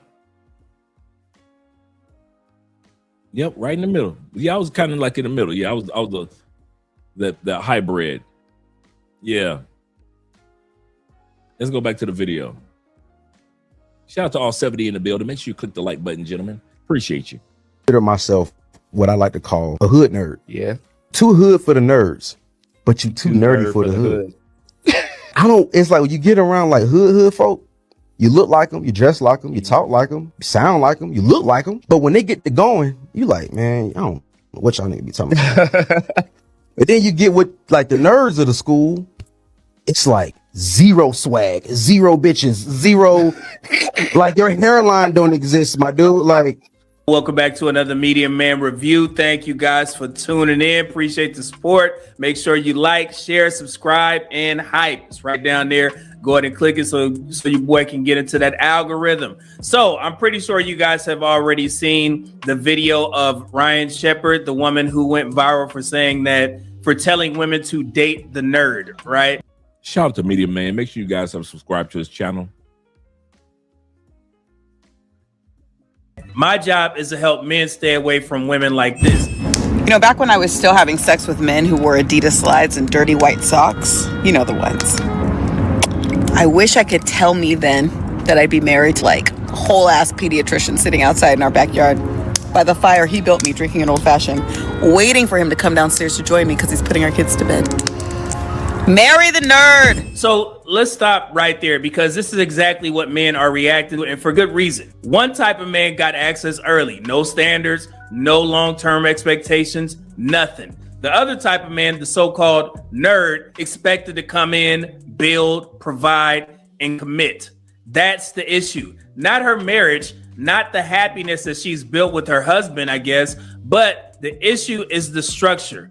Because what's being communicated on social media is that one man gets the fun and another man gets the responsibility of your bad decisions or your poor decisions when you were younger. Then the second man is supposed to come in and feel like he won some sort of prize. That's what men are rejecting. Every happily married woman I know is a man eater. Like, we hold the bulls in our hands. We hate men. We can't stand them. Why are you? She said every married woman that she knows is a man eater. But y'all want to marry these chicks in the States. So y'all still believe that these FBA, foundational Black American women, they care about y'all. This woman just said every woman that she know that's married is a man eater. Can't stand men, can't stand their husbands. That's not crazy. Oh no, Zeta. No. That's the new norm. That's the new norm, gentlemen, in the United States. Embrace it. Find out what you can do with it. But that's your new norm. I'll say that again. That is your new norm. You want to stay in the States? You think those of us who got passports are crazy? You think we don't know what we're talking about when it comes to save yourself, SYSBM, save yourself, black man? You think that what Kevin Samuels was saying was just entertaining? Cool. You think you can beat the odds of almost 60% divorce rate in the United States among women who are 80% overweight and or obese? You can beat the odds. Go for it. If these women telling y'all to y'all face they can't stand y'all, but they just marrying y'all for the stability. They are, at least women in other countries, we know gonna marry us for the stability. But at least they care about us. Now, I'm not talking about in every and all instance, but they do not talk to us and treat us the way that, okay, here we go. Here we go. When was the last time you saw a foreign chick? Because we see a lot of these foreign chicks that speak English go online. So let's not go to TikTok, go to Instagram, all these women that are foreign, but they can speak English, right? So we can't act and pretend that it doesn't happen, what I'm about to say. How come no video has surfaced yet where a foreign woman says, girl, you need to marry you a foreigner. He'll take care of you. He'll do this, girl. He'll take care of your kids. You need to marry. Soon as them Americans come, girl, you need to get you an American. Marry you a foreigner. Have we seen that video yet? Oh, we ain't? Not once. All these dudes that's in solidified relationships with girlfriends and lady friends and wives, all of us, we haven't seen one video, whether it be in their language or in our language, English, of any of these women going viral.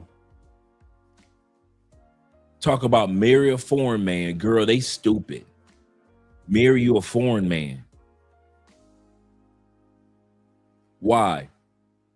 Because for the most part, except for the scammers and the beautiful bottom feeder ones, most women in other countries come from a family dynamic anyway. They look at you as being part of a bigger picture. It's all about the family. It's not about the individual, such as this lady. That's why you will not see any videos in Spanish, in Portuguese, in English, whatever it is, of a woman saying, marry foreigners, they're so stupid, girl. But you will see plenty of them in the States saying, marry the church dude, marry the nerd. That's the sad part. That's what I meant, Zeta, by this is the new norm. Don't be surprised now. He say, not for me. I have a passport. I do not want to be with these 304s, fake believers, man, hating chicks. Absolutely correct. Chris says this. Shout out to Chris in the building. He said, I was a safety net, but never again in the States or anywhere. Absolutely correct. Absolutely correct. And Black Nubian says this. Shout out to Black Nubian again. He said that kind of energy is the norm from these women. Absolutely correct. Speaking, why are you talking? Happily married. So, get meaner. That's my advice. Get meaner. Be a horrible. You know what gets me about this? I'm sorry for stopping. I'm going to bring it back. You know what gets me about these type of women? They know who to marry. These women are not dumb. Forget the marry the nerd part for a second.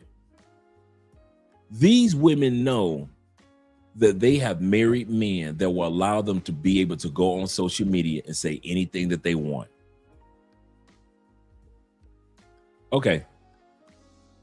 My wife has been on social media with me and she has her own channel, right?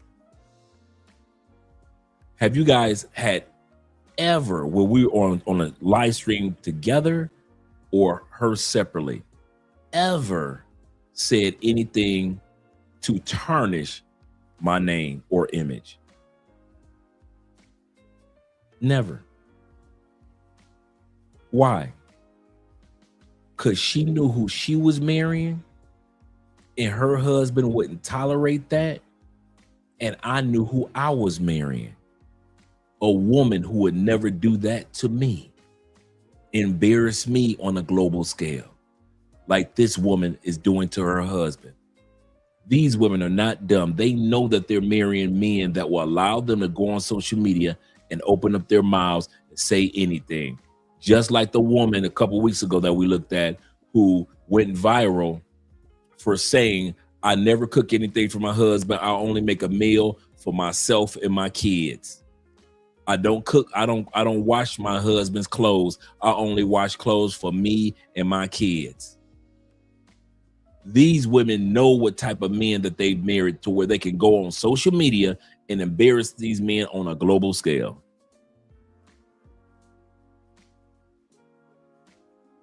In 7 years of social media, Andrea has never come close to talking like that about me or you guys that travel. Even the local men, Andrea don't come after with commentary.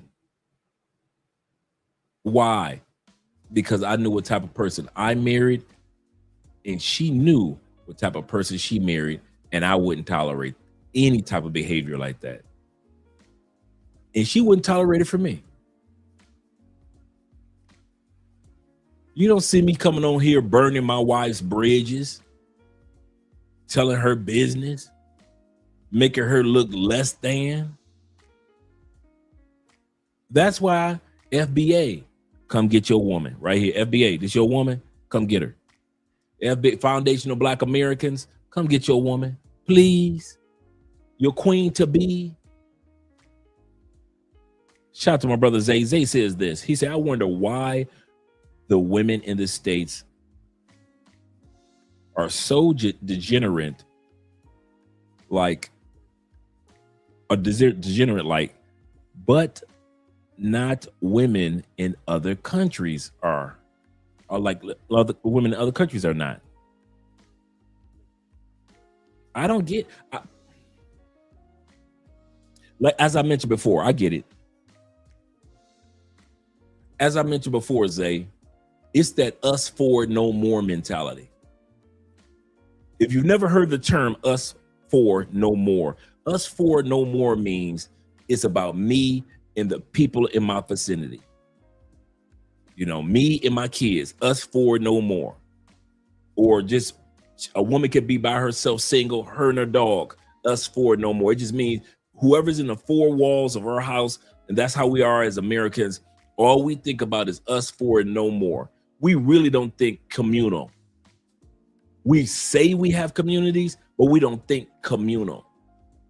As we've all learned through traveling, many of these countries think communal. They don't think like us for no more. And so they know that if they say certain things and it goes viral globally, it can impact the family. Now, from being on Latin TikTok over the last few years, believe you me, Latino women talk just like sisters do in many cases. So if you think they don't talk like this in Latin TikTok, they do. But here's the kicker. Most of the time it's not somebody's wife disrespected him on Latin TikTok like American TikTok, like black TikTok.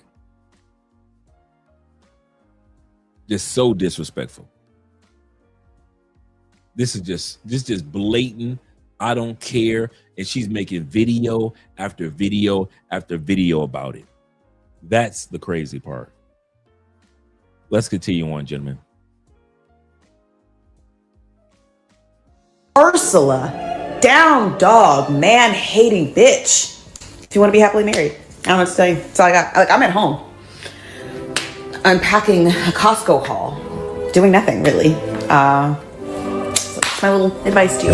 And again, this part right here tells you everything you need to know about her mindset. She's telling women to hate men, be meaner. That's not a joke. And I want the black community to understand that. This is not a joke. That's how she actually thinks, and that's how she's teaching other women. What I'm about to say is probably going to hurt a few men's feelings, and that's okay. That's all right. They're all right. When I was a kid, my dad used to say, grown men don't dance.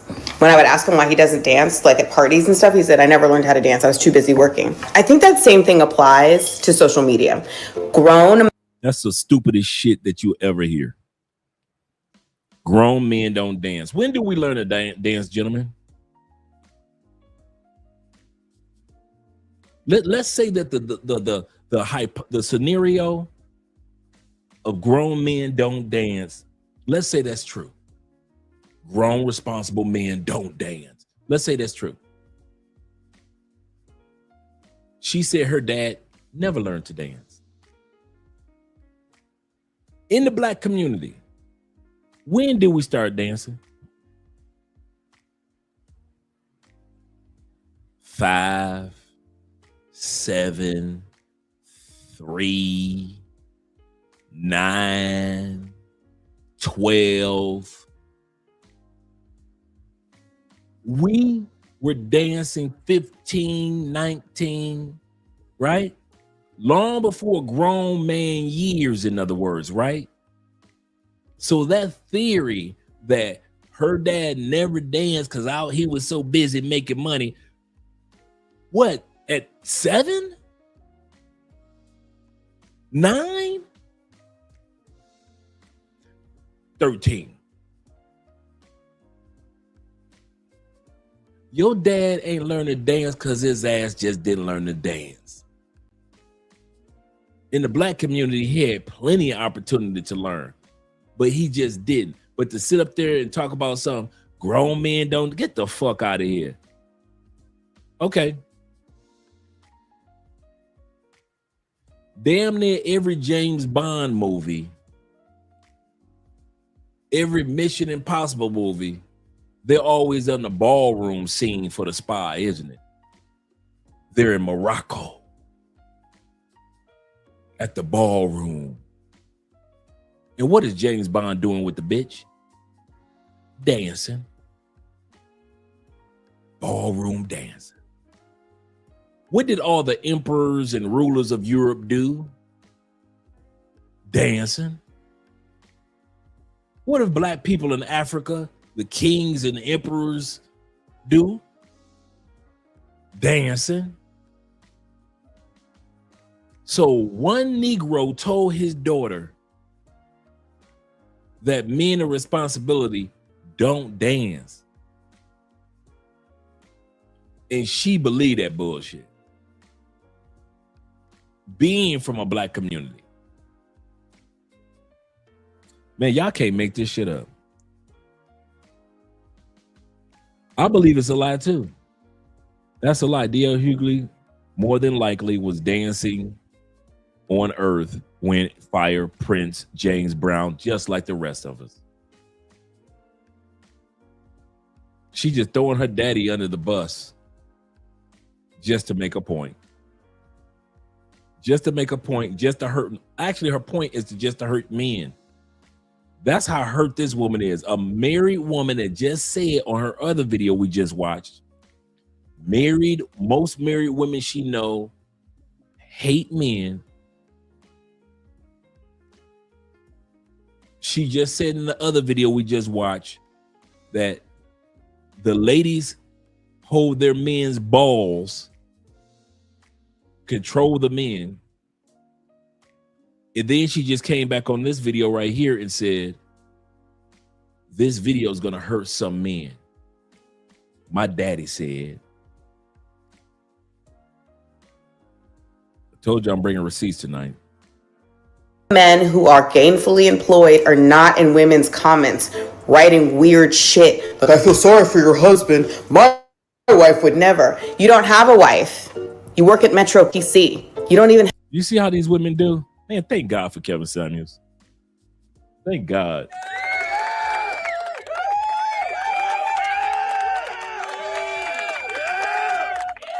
Yep, she sounds like misandry. Absolutely correct, D-Pain.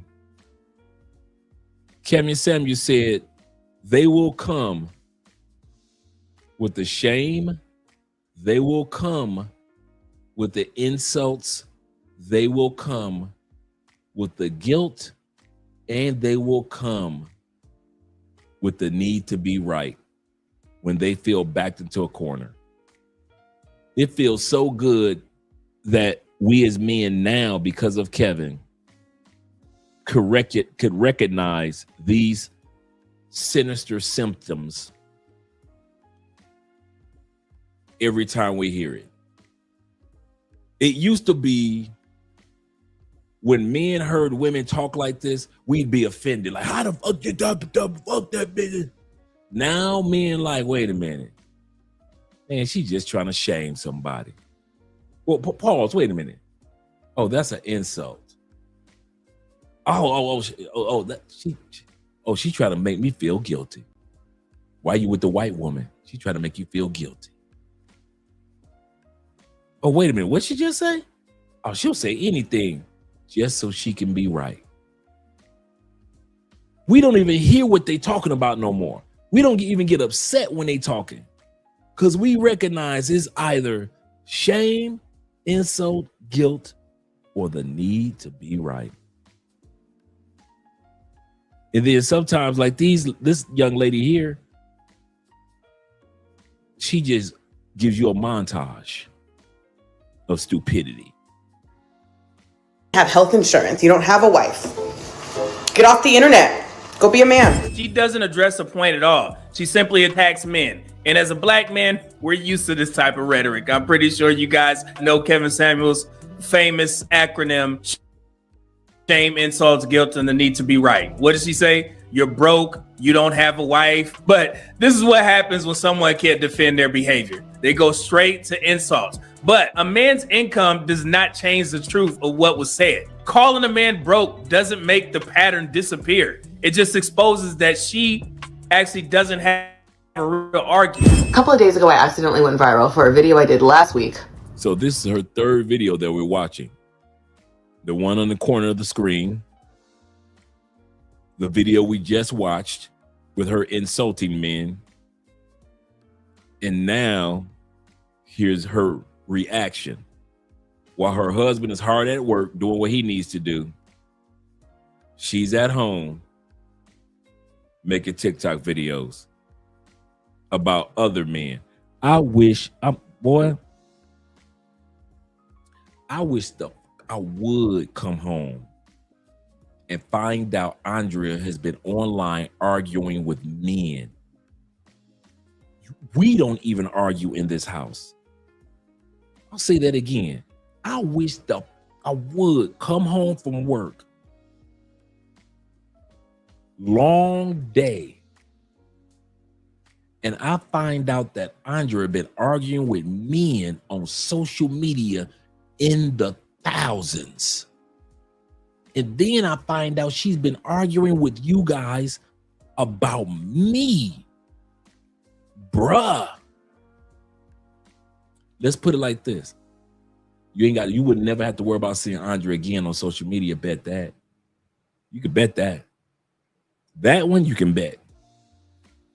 That one, that night, you ain't never got to worry about that. And Andrea know how I am. You ain't never got to worry about that one again. I wish the fuck I would while I'm at work. She just going back and forth with y'all in comments, back and forth with y'all with videos. Y'all say something, she says, this is supposed to be my wife. Focused on me. You supposed to have your ass doing something for us as a family. Don't the kids got homework to do? Ain't you supposed to be doing homework? Don't you got some cleaning to do? Cooking to do? Don't something around the house need to be cleaned? You said you took one Costco trip, take another one, damn it. I wish the hell I would find out that your ass was on social media cat-catting and arguing with men, especially if we are a household that we don't argue. That's one of the reasons why you won't see me on too many panels with women on there. Because, and I mean this, because to see me go back and forth with women that ain't my wife, in the volume gets higher, and me and my wife don't argue, I'll be thinking to myself like, bitch, I ain't arguing with my wife in 3 years. How the fuck I'm arguing with you in 3 minutes? That's one of the number one reasons why I do not do panels, especially if there's ladies on there that can't control their emotions. Not all women, not all panels. But if I go on a panel and I see that they all off base with the subject matter and the main topic is this and they are over there talking, I'm out. I'm not about to argue with a woman that ain't even my wife, and we don't argue. This is so messed up. Shout out to my brother Rico in the building, as well as my brother IMF. He says this, West Coast Keisha, whenever they never look straight at the camera. That's true. Their eyes always look up as if to look down on the people they are talking about. True Keisha sociopath or sociopath. Female Patricia, I don't know who, Patrick Bateman. Just sad, man. Just sad. Shout out to J. Cool in the building. You say that's the sisters for you. I couldn't have put it any better than that, brother. I couldn't have put it any better than that. You guys are 1000% correct. Let's continue on, gentlemen. Telling women to marry a nerd. I also made the cardinal mistake of admitting to having sex before I met my husband. No, bitch. That fell on my face. I didn't mean to call her a bitch, but hey, bitch, you don't care nothing about your husband? Why should we? No. I made the cardinal mistake of saying that I had sex before marriage. Ain't nobody tripping on you having sex before marriage. You know, see, this is what gets me about these women back in the States. They love playing stupid because they are stupid. They love to play stupid because they are stupid. This chick sat up here and said, I made the carnal mistake of saying I had sex before marriage. No, bitch. We're talking about who you had sex with, who you let run through you, who you said let run through you. Run through you. We already looked at her in the comments. For you guys that weren't here, we looked at her reactions in her comments. She said that having sex with the dude with the tube tops and the flip flops, not the tube top, but the tube socks and the flip flops. She said that it was fun. She wrote that in her comments, in her own comment section. We just looked at it. So it's not about her having sex. Everybody's had sex before marriage for the most part in the United States. It's who you've had sex with. The fact that these guys didn't have to go the extra mile to have sex with you.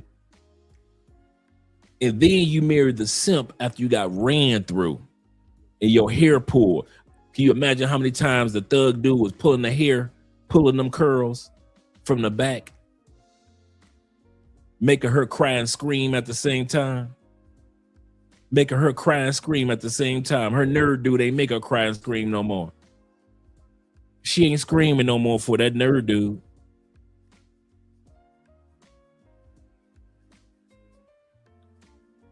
Yep, they the dumb. This is dumb. This is stupid. They ain't dumb, but they stupid. Absolutely correct. Let's continue on, gentlemen. I'm guilty of the exact same thing their mother is, having sex. I'm not guilty. That bitch is lying. Of having sex with a dumbass. That's. Wait a minute. So you telling me that the dudes that you had sex with were smart dudes in Adidas, dirty socks with the flip-flops? Those were geniuses. Because she not only made, think about it, guys. We looked at this tonight. That's why I emphasized on don't forget certain things. We looked at her original video that she said about marrying a nerd. We looked at her next video when she said most married women that she know hates men. Married women that she knows, including herself, hates men. We look, for you guys that weren't here earlier, we looked at the receipt of her responding to a lady in her comments that said, so you like dirty dudes? Dudes with dirty socks and flip-flops? Her response, for you guys that weren't here, in her own comments, in her own words, sex with those guys were so much fun. She said this. So now she's going to lie to you guys for the next few minutes. I'm going to let this lie ride, but I just want to lay a foundation. Now listen to this lie. True, but still. You know, back when I was still having sex with men who wore Adidas slides and nerd, I also made the cardinal mistake of admitting to having sex before I met my husband. I'm guilty of the exact same thing their mother is, having sex. I'm not guilty of having sex with a dumbass. That's true, but still. You know, back when I was still having sex with men who wore Adidas slides and dirty white socks, in my video, all I was trying to do was tell women to not have sex with the type of men who produced the dudes in my comments. And men from all across the internet are making think pieces about it. Hey, y'all knew this was coming, man. Now she trying to church it up. I just said marry a nerd. Nah, that's not all you said. You gave context and you gave a comparison. You made it very clear what type of men were good enough for sex, but they didn't even get commitment. You said dirty socks and Adidas slides. That is very specific. You told everybody what type of men were reserved for commitment. You said nerd, and you described your husband, and he's sitting there enjoying his time putting the kids to sleep while you out there sipping an old fashioned by the fireplace that he built, and he don't even know that you talking crazy about him. You don't see it like that, but men see it like that. He may not even see it like that, but I'm glad that you said this publicly so we can educate other young men, particular black men, to stay away from women like this. You know, I'm a slut, I'm a skank, I got trains run on me, my husband was my last option, I settled, he settled, may this love never find me, that kind of thing. And before I met my husband, I used to eat men like that, like the ones in my comments, alive for funsies. And I know the joke, oh, you used to swallow dick to it. Oh, God, make better jokes. You guys have been telling the same fucking jokes since like the Salem witch trial.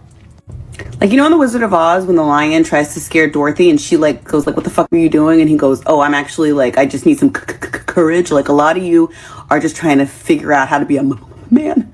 And that's how it comes through. Like, you're really that mad that you took time out from your job at Publix to do a 45-second think piece on a married woman talking to other women. I don't see the masculinity. Oh, here we shame. Once again, insults, guilt, need to be right. These women are so predictable now. Now that you have the boxes to put them in when they're talking, you could just see it. Oh, that's shame. Oh, that's an insult. Oh, she wants me to feel guilty. Oh, she just talking because she need to be right. You could just see it. And the only reason why, absolutely. Good call, Esco. Absolutely correct. She triggered. That's why she's making these videos back to back to back. If this woman did not care about what men had to say, she would have moved on to the next topic. She would not be talking now. She would have gone to the next topic by now. But because she is triggered, she's going to keep on making videos. Absolutely correct.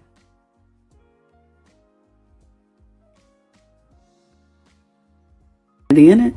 A lot of you glitch when you hear that a woman has had sex before she met you because you know that you could never measure up in real life. All that practice you've had in your room in the dark with the flashlight, you know the thing with the vagina on the end, but it looks like a nightlight.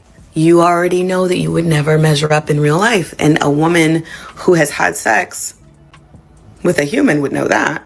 Which is why a woman having sex before she met you scares the shit out of you because you know you're cooked. Here comes the shaming tactics. If you disagree, you're insecure. If you speak up, you can't measure up. Listen carefully, ladies. Men are not upset because they're competing with her past. Men are rejecting the role she's assigning to their future. That's the difference. I saw this study the other day that said 50% of you have never even asked a woman out in real life. Some of the primary fears are basically social rejection and consequences. There were some differences where individuals higher in risk aversion might fear more legal consequences as well, like some kind of report to HR, the police, or even something like that. But it tends to be mostly kind of a fear of like loss of reputation. Yeah. And these guys are talking about why men don't approach women anymore.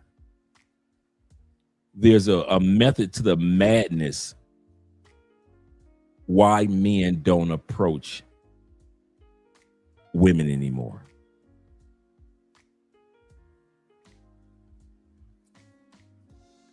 Well, I suppose, we have a basis for this ancestrally that... Guys, 50% of you have never even grown the cajones it requires to walk your little ass across the street and ask a woman you think is attractive for her number. And you're in my comments trying to flame me for dating 10 years ago. Oh, she's saying that it was baby. Years ago. It's giving you're a virgin who can't drive. I use the euphemism. Look it up. She's not using euphemisms. Euphemism is a term. Okay. Instead of calling somebody a hoe, we call them 304. That's a euphemism. Instead of calling somebody desperate, we call them a simp. That's a euphemism. Euphemism means taking a term that might seem harsher if you say it direct to them, like saying hoe, and toning it down by saying 304. That's a euphemism. When she did that video, she didn't tone down that she was getting smashed by dudes with dirty socks and flip-flops, did she? She didn't tone it down. So for her to sit back and say, I was just using a euphemism, it wasn't really me having sex out there. But let's talk about what she was talking about. Let's add this to the screen. We're going to take this down for a second. Let's talk about what she was talking about. Y'all know me. I like some good old-fashioned receipts anyway. Let's blow this up for a second. I want you guys to see this anyway.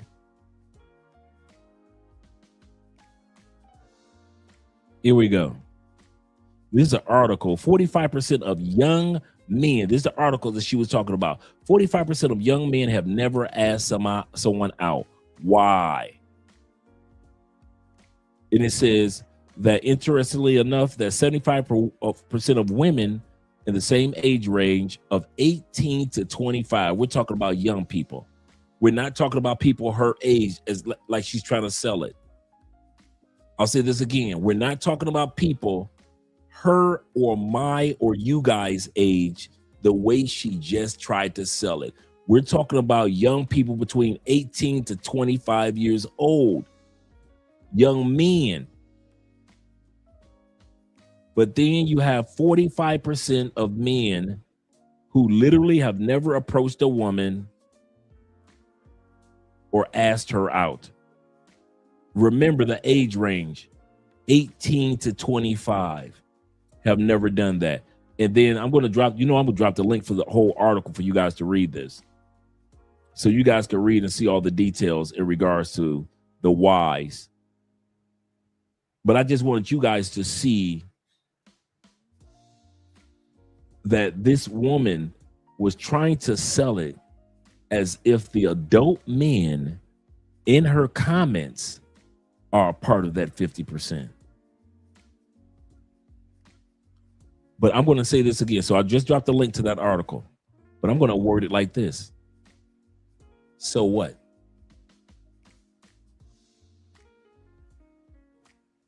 So what 50% of younger men and a lot of older men aren't wasting their time anymore? So what?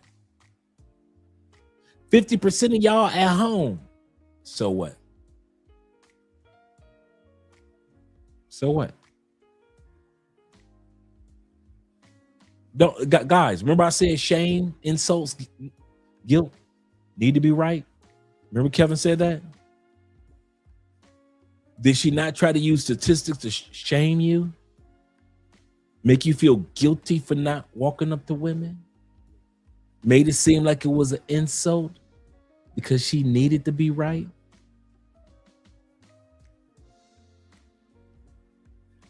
I got an episode coming out called The 90s Beauty. Out of all the eras, 1900, 1910, 50s, 60s, 30s, Black women were most beautiful in the 90s. I've looked at all the eras. The most beautiful time for Black women, 70s, 90s. Not taking anything away from the 80s, not taking anything away from the 60s, and so forth. But the era where we had the most flawless beauty and the best attitudes of Black women, 70s and 90s. They weren't just beautiful on the outside, they were beautiful on the inside. They were worth the approach. That's what my point is. I'll say this again. They were worth the approach. They were worth, if she's going to tell me no, I don't care. If she catch me looking back at her butt when she walks past me, I don't care. If she's my homeboy's sister, I don't care. They were worth it back then. Women don't realize the reason why many of us don't approach. Some guys don't want to deal with the rejection of somebody that's not even worth it. If statistically 70% of black women are either obese or overweight, just on the physical side, let's not talk about attitude yet, compared to the 90s, is it worth it compared to the 90s? Would you really want to walk up on a big bitch to be rejected compared to back in the 90s when the chick had the pineapple haircut or the Halle Berry or the Toni Braxton pixie cut? Is it worth it? To have a fat chick in Walmart tell you, nah, I'm gay or I got a man. Is it worth walking up on her? Because as this Libra, if I put it on a scale and look at the 70s, the 80s, and the 90s, you ain't walking up no, hey fellas, y'all ain't got that many Aaliyahs in the States no more. Them days are gone. You ain't got that many Toni Braxtons walking around. You ain't got that many T-Bozes and Left Eye and Chilies walking around. Ain't no In Vogues walking around the United States like it used to be. I'm gonna tell you something. If I was a Gen Zer, a Zoomer, if you will, a Zoomer. That's the other name they call Gen Z, Zoomers. Like the new name for boomers, Zoomers. If I was Gen Z, I'd be playing all the goddamn video games too, bro. I ain't gonna lie.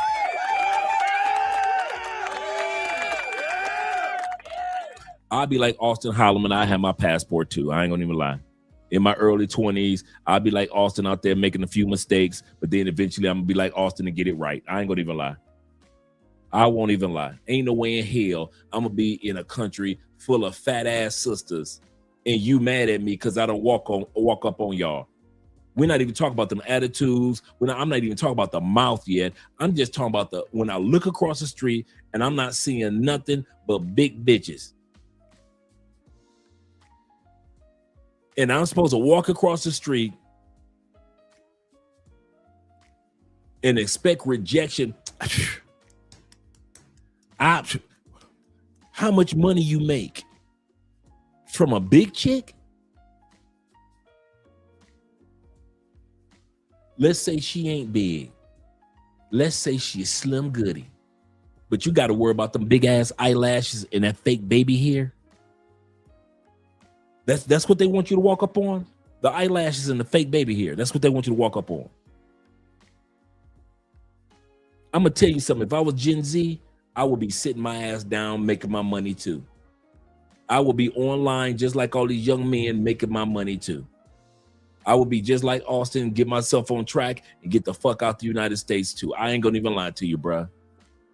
I ain't going to even lie to you. I would do the exact same thing.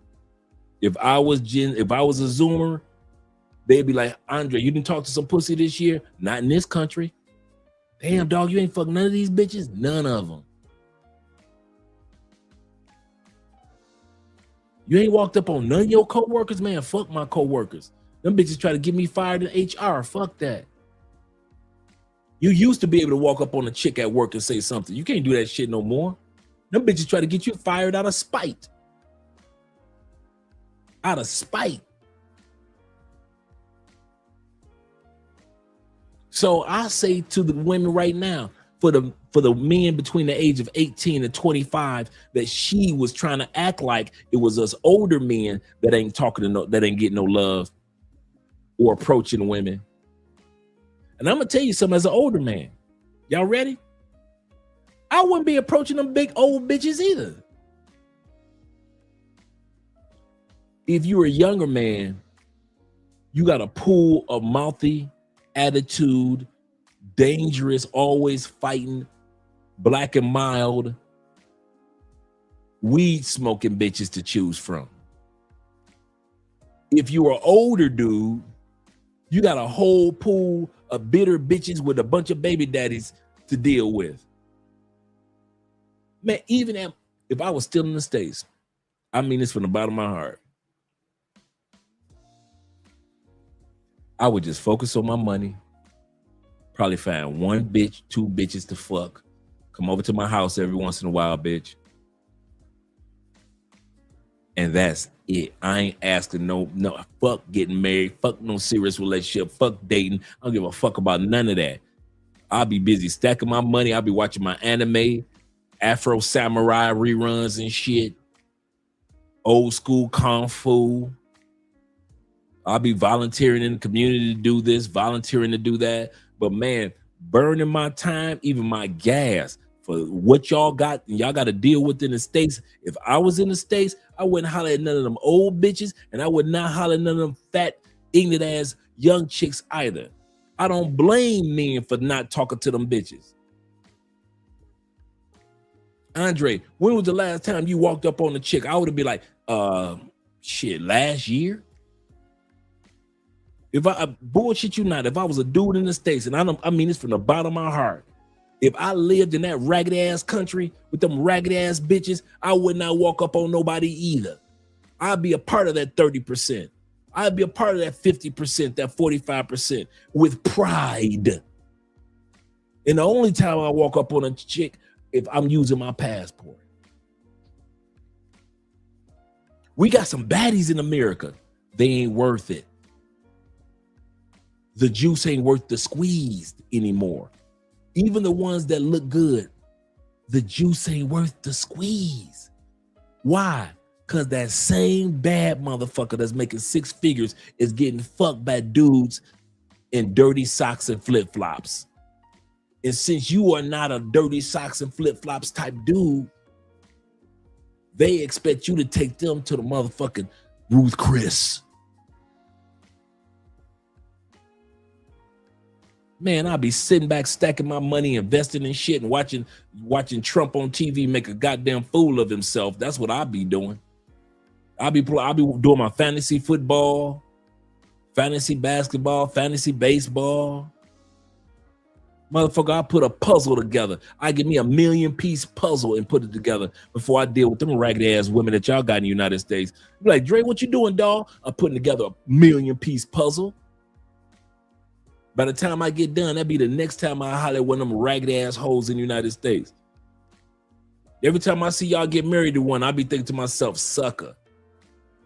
Why? Because you got a 60% chance that within 5 years in the United States, because the average marriage in the United States lasts between 3 to 5 years. The average marriage, 3 to 5 years, not 15 years, not 25 years. The average marriage in the United States lasts between 3 to 5 years, not even up to 7. So in that 3 to 5 years, she gonna plot and take your shit. So every time I see y'all jump the broom, I be like looking at y'all like some fucking suckers. This is not the United States that I had when I was living there, when my mom was alive, when our uncles was there. This new generation of 18-year-olds and 25-year-olds got to deal with them crazy ass women that's on social media, that's running into liquor stores, stealing all the liquor and running out. These young men at 18 to 25 in the United States got to deal with the women that's in Houston, in Atlanta, and other cities that HIV and all type of STDs are at a record number. You want your 18-year-old son to walk up to these old nasty heifers?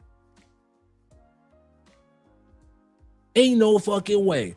If I'm walking through this, bruh, if I was 18 years old and I was a virgin, and I mean this from the bottom of my heart, I don't care if I was a 25-year-old virgin, I will be walking through the United States like motherfucking John Travolta in Saturday Night Fever with a white suit on, cool than a motherfucker.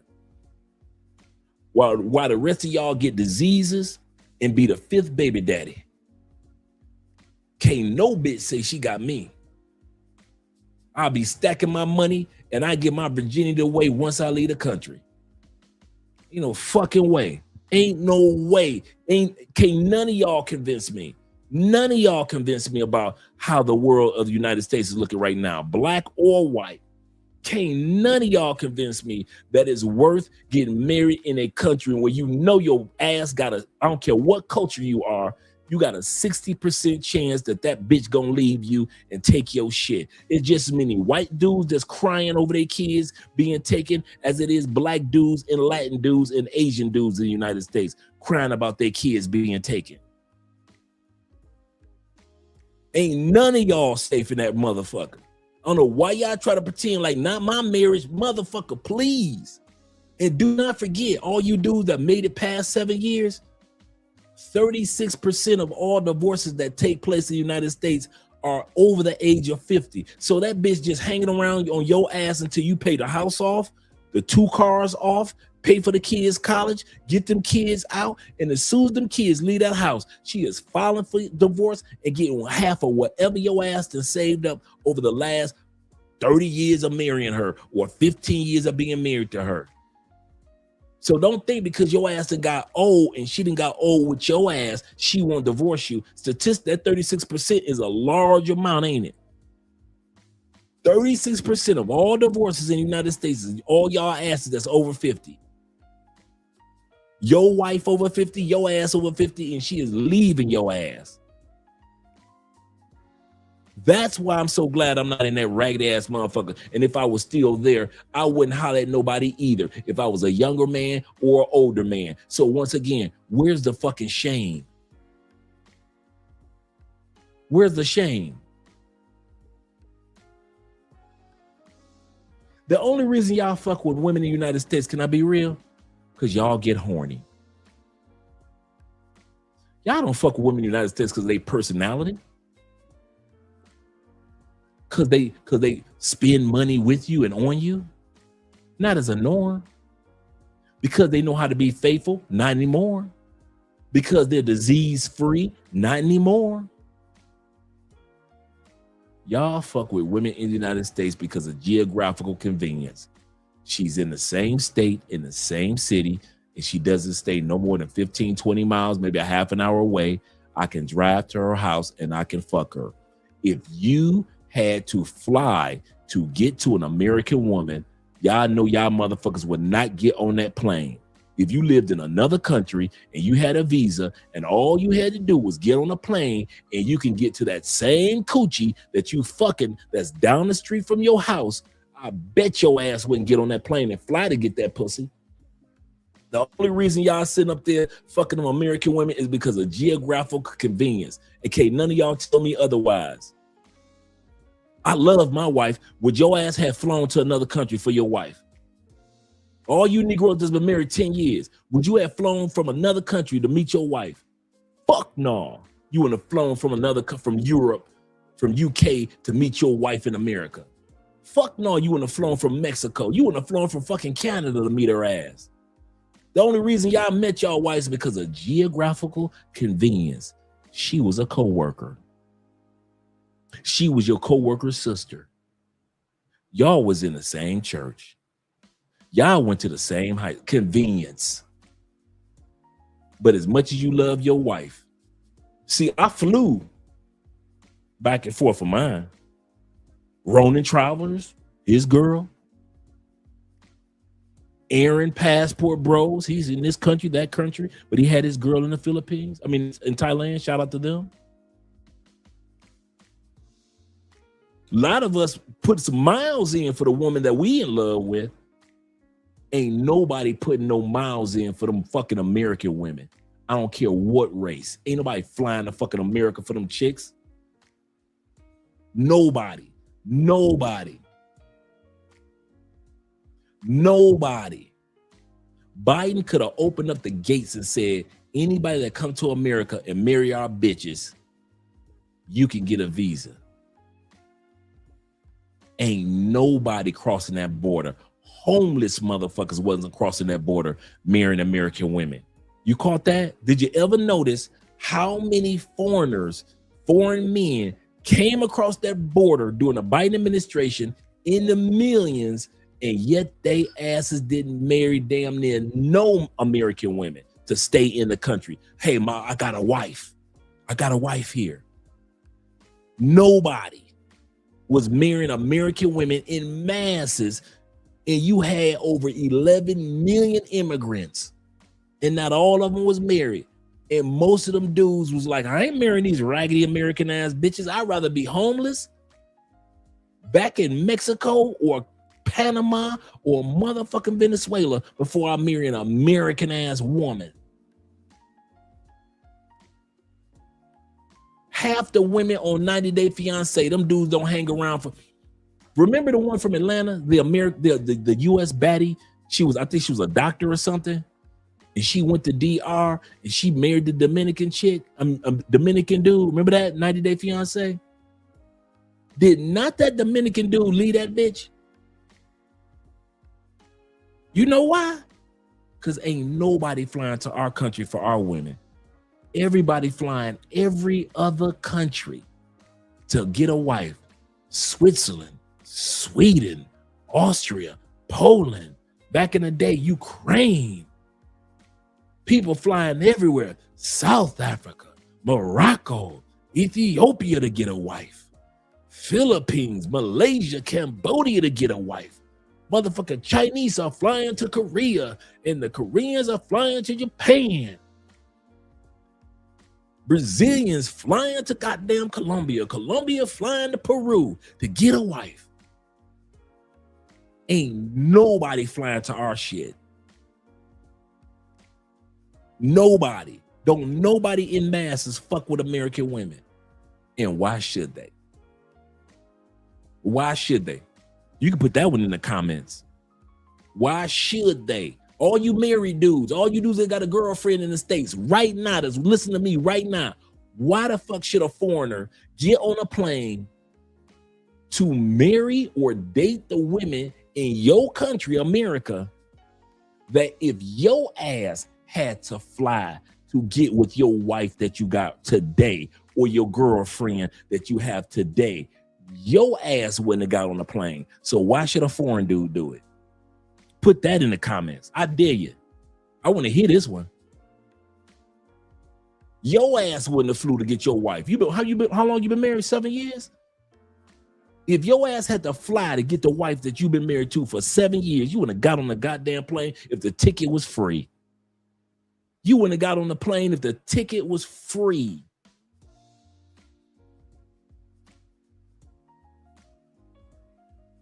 I sit back and I see the hell that y'all go through with American women. I am not surprised why young men in the 50 percentile between 18 to 25 have not ever approached a woman. Now ask these dudes, are they making money or are they in college? Most of them are in college or making money somehow. Ask these young men, do they have a peace of mind other than sex? Most of them have a peace of mind other than fucking a bitch.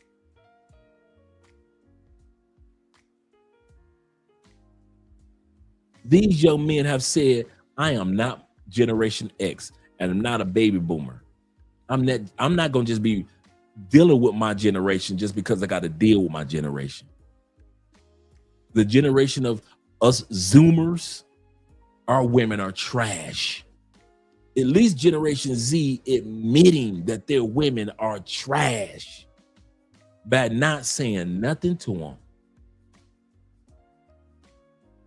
These are the generation of men that's not showing up to the speed dating events. They're getting off of the dating apps.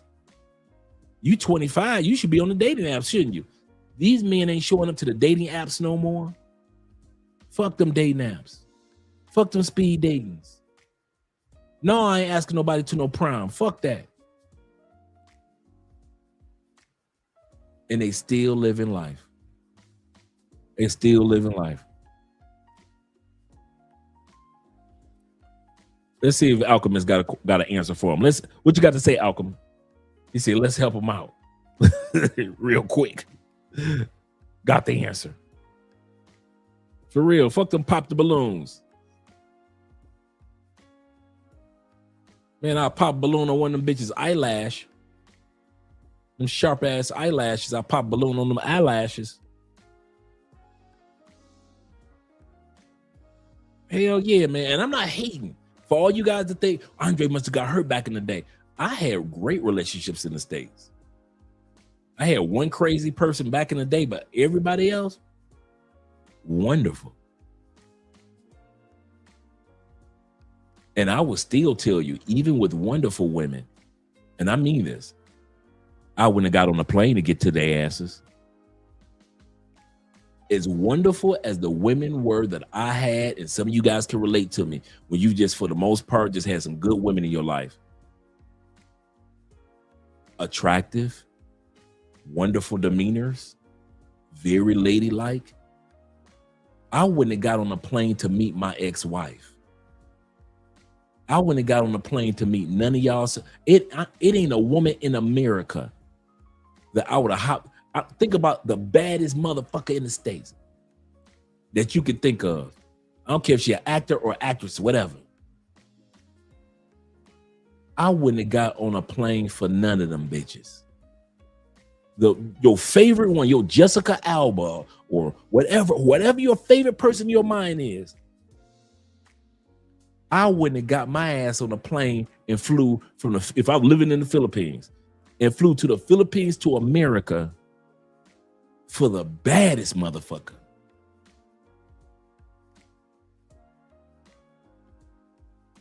Too many strings come along with that, player. So for all you dudes that want to get married in the United States, you ain't going nowhere, you a bigger man than me. Ain't no fucking way. Ain't no fucking way. And I mean that one. Ain't no fucking way I get married in the United States. Not this level. And this is why these young men and older men are just keeping to themselves. So while this sister tried to mock men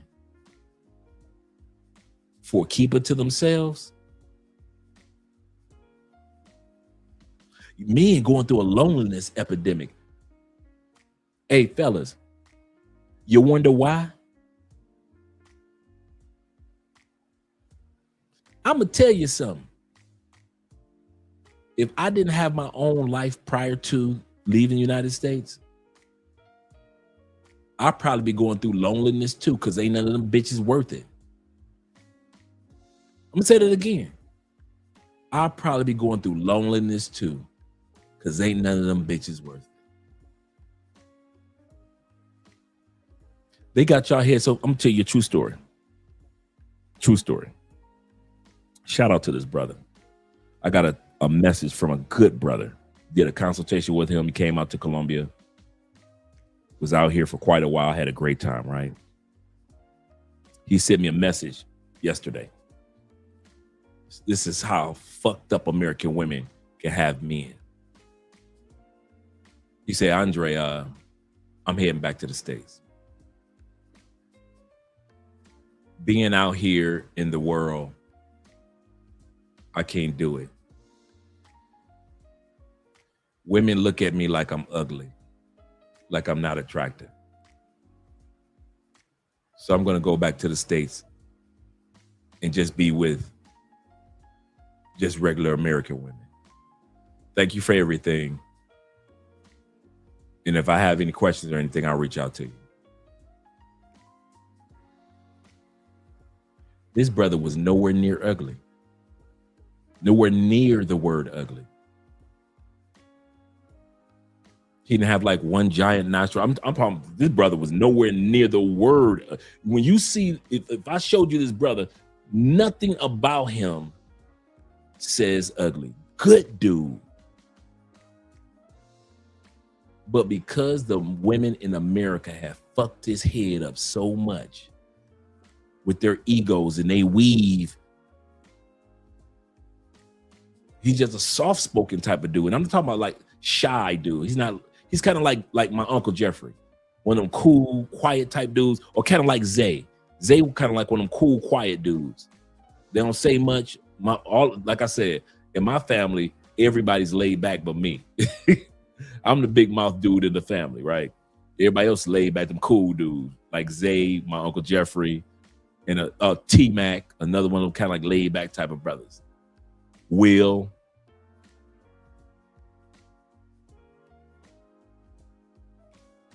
But because he was laid back, women in the States destroyed that brother's self-esteem.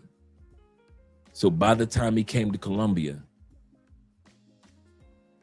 he thought that if them big bitches in the United States could destroy me, how am I supposed to walk up on these beautiful ladies? Not knowing that these women don't behave and react the way women in the United States act if you approach them. And he sent me the message yesterday. He said, I'm going back to the States. Thank you for everything. And I think because of that story, that's one reason why I'm so passionate tonight. And why I do so many videos on relationships, to let you guys know, y'all fucking around in an era of women that want to destroy you in that country. This is not against, I have nothing against women in the United States. I have everything for you. I have nothing against, I have everything for.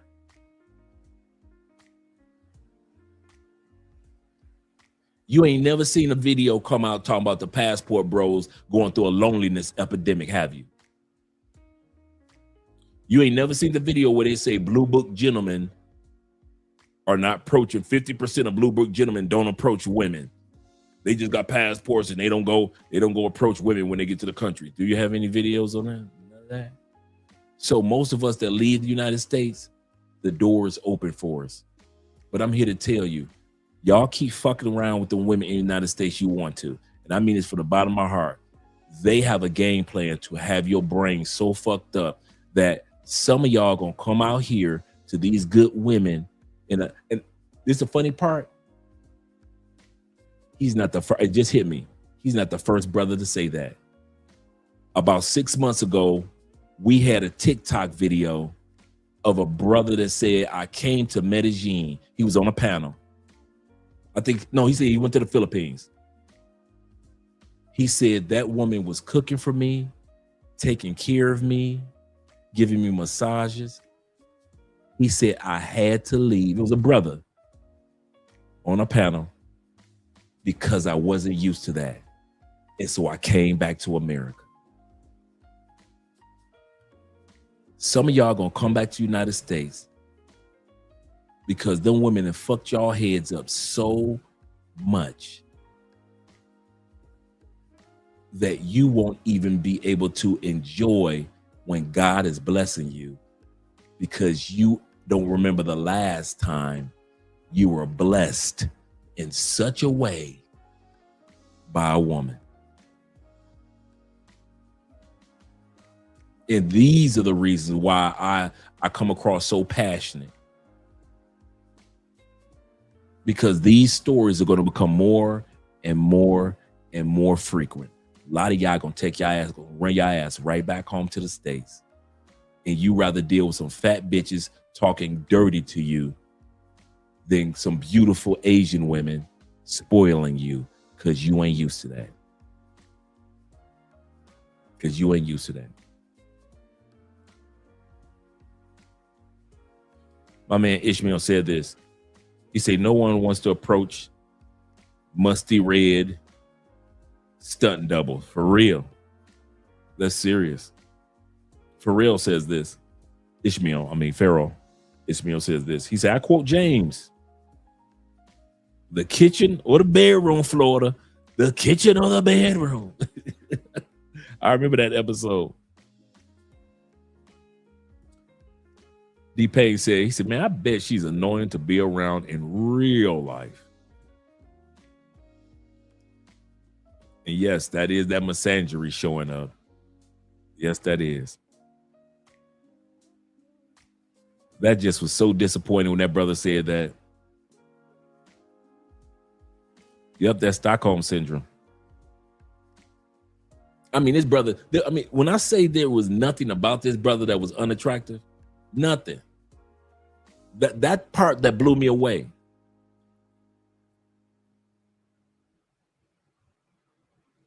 When he said that, I kid you not, you know how WhatsApp have your photo, just like, you know, on here in the comments, your photo. I actually blew the photo up because, you know, you click on the photo and it kind of blows up a little bit for you. And I was trying to see what part about himself that he thinks is ugly. He didn't have he looked like a regular everyday brother. I'm like, this brother is nowhere near a Lil Wayne, a Jay-Z, or a Steve Harvey. Now, them brothers ugly. Them brothers know if they ain't had no money, ain't no way in hell.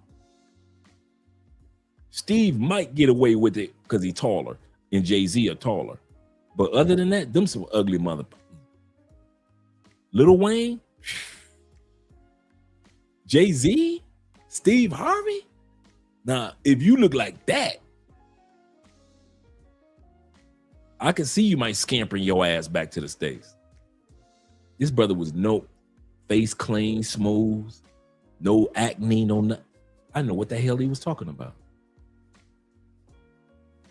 But I did know this. Women in the United States had fucked him up so much that he wasn't comfortable with approaching and enjoying women here in Colombia.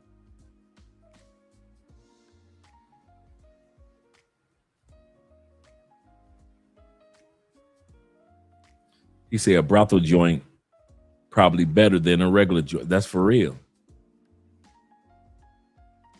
Shout out to my brother Zero, my neighbor in Cali, and your rent is due 22. He was so so conditioned to the women back in the States. Yep. Yep, this was yesterday, man. It blew me away. I mean, good dude, good young dude, man. Probably like 27, 28. So it wasn't like he a gray-headed dude. You know, he got a nice little short haircut.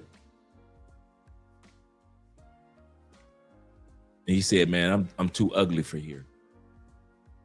I say, and I'm thinking to myself, you see how these badass bitches in Colombia be with these ugly ass Colombian dudes? Most Colombian dudes are not fucking supermodels. These mothers, Colombian dudes are not, Colombia is not known for handsome dudes. Can we all agree on that? Nobody's flying to Colombia for the dudes. Now, maybe a few in the Afro-Colombian community, but the average walking down the street Colombian dude, shit. These are not the most handsome dudes, bruh. At all. At all. They are not the tallest, and they ain't the handsomest.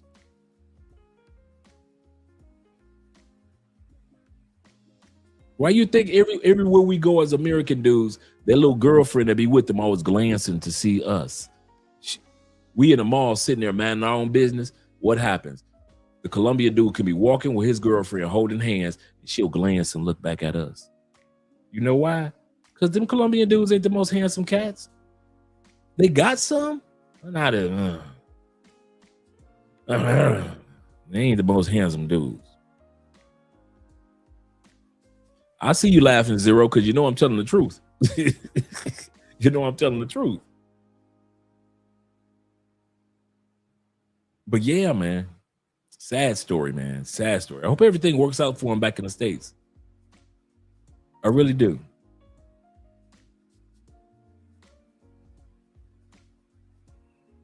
Sad. Let's get back to the video.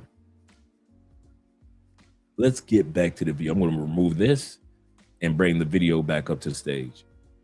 Of dirty socks to talk to women who is my main target about dating. And you're in my comments trying to flame me for dating 10 years ago. Baby, it's giving you're a virgin who can't drive. I use the euphemism, look it up, of dirty socks to talk to women who is my main target about dating the type of men that ultimately don't align with you long term. Now, the men I dated were in like law school, med school, like, you know, working at Goldman Sachs and stuff like that. So like when I was still having sex, the men I dated, men who wore Adidas slides and dirty white socks, the ass across the street and ask a woman you think is attractive for her number, and you're in my comments trying to flame me for dating 10 years ago. Baby, it's giving you're a virgin who can't drive. I use the euphemism, look it up, of dirty socks to talk to women who is my main target about dating the type of men that ultimately don't align with you long term. Now, the men I dated were in like law school, med school, like, you know, working at Goldman Sachs. If I was a Christian. And they're all horrible. A couple years later, I just 50% of you have never even, the men I dated were in like law school, med school. Now, did she not say in her comment section, once again, that sex, she said this, she wrote this in the comments responding to another lady. We looked at it. She said, yeah, I know 8 o'clock is come and gone, right? With Trump. You said Armageddon is coming at 8 o'clock this evening. Okay, Trump. She said that she enjoyed the sex with the dirty socks and the flip-flops. She said that in the comment of her own video that she said when she was saying, I remember when I used to have sex with guys with dirty socks and Adidas flip-flops. Now she's trying to, in the words of Medium Man, she's trying to church it up, trying to clean it up.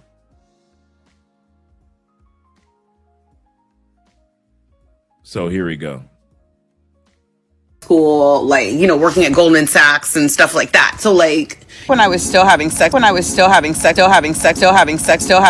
men I dated, men who wore Adidas slides and dirty white socks, the men I dated, men who wore Adidas slides and dirty white socks, the men I dated were in like law school, med school, like, you know, working at Goldman Sachs and stuff like that. So like it was a euphemism. I wasn't actually talking about like you, like. Once again, she is using the term euphemism incorrectly.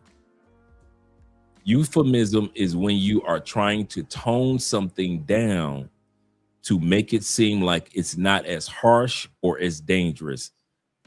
And the best example is like when we say, instead of saying that person's a hoe or a whore, we just use the term 304. We tone it down. That's a euphemism. She is not toning it down. She's telling the truth about her past and not caring about her present husband situation. No. She threw out a random stat trying to shame men, hoping nobody would notice it has nothing to do with her original point. Stay focused. But let me tell you about God, though. Y'all are the same dudes talking about Russell Wilson's so gay. Can you imagine stepping up and like raising a child that wasn't yours? Before you shift at the Piggly Wiggly, the audacity. The same men who tell women who've had children that they're run through, like your mom was. Like, the misogyny is never gonna fly for me. I'm entirely too smart.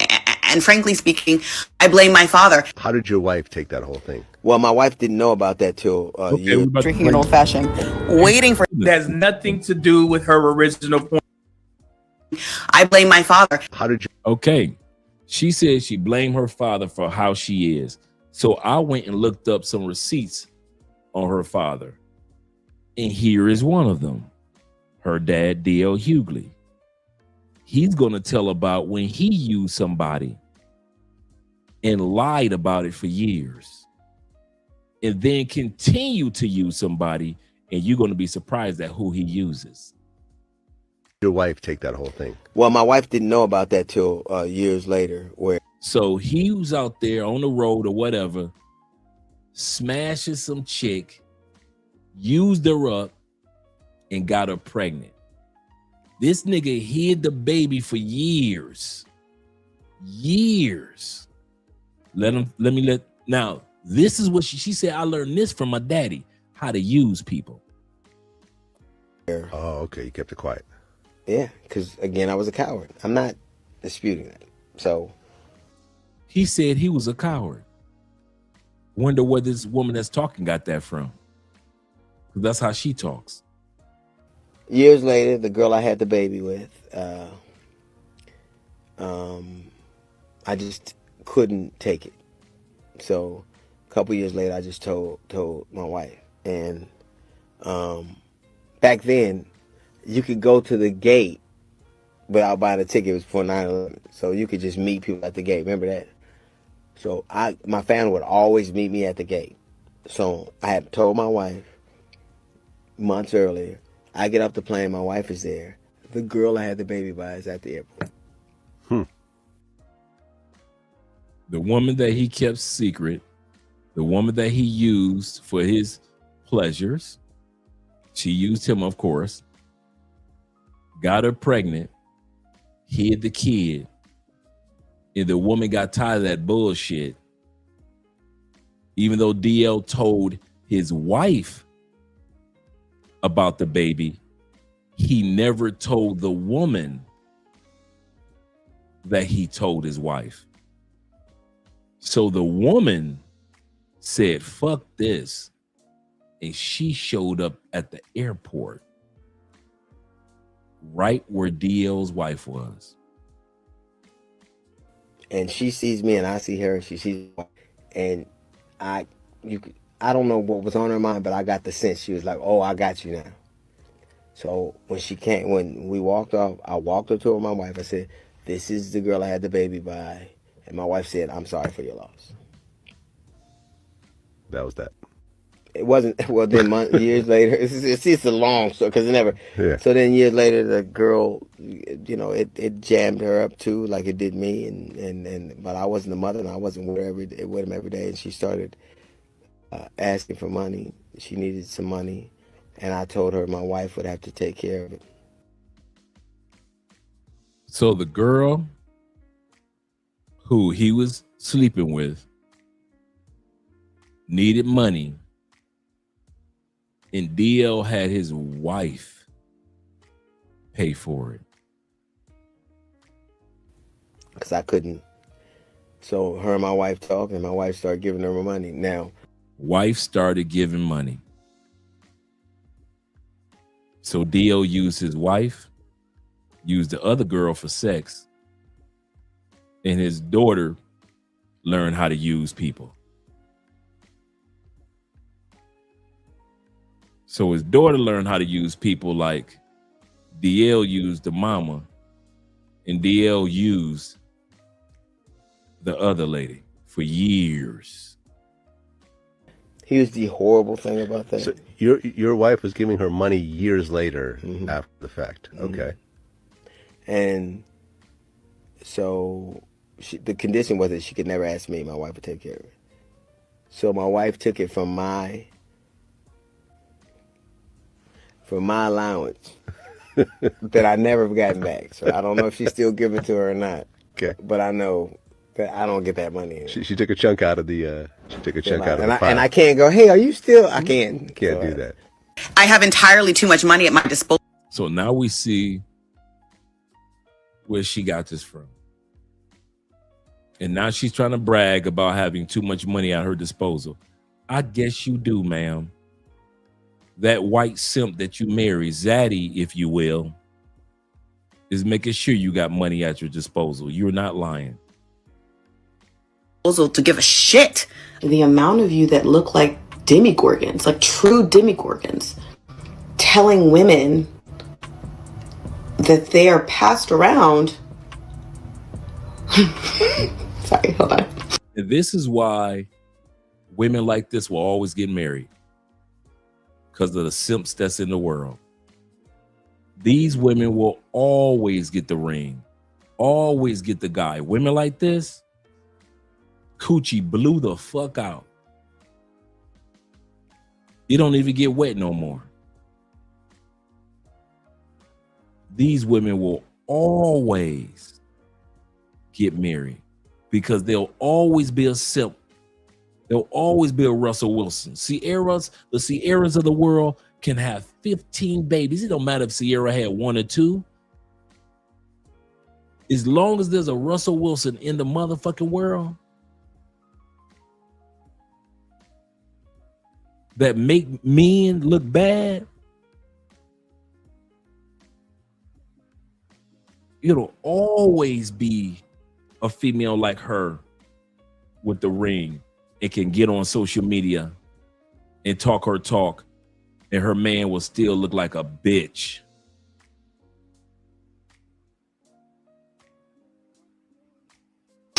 Let me talk to black men directly, because this is not about being emotional, guys. This is about being aware. Most of the time, women don't say this part out loud. And that's why we have to thank social media. We all know that black women use social media the most. So this is actually a good thing. And when other women agree with it, y'all need to pay attention. This is where vetting comes in. You need to ask questions. You need to understand her past. You need to understand how she views men. That is important, because if you don't, you can end up in a situation where you're expected to build while being compared to men who didn't have to. The reason why the dating pool is so trash is because of us, the women. I'm gonna explain. Women are so brainwashed that if you're single and that you're not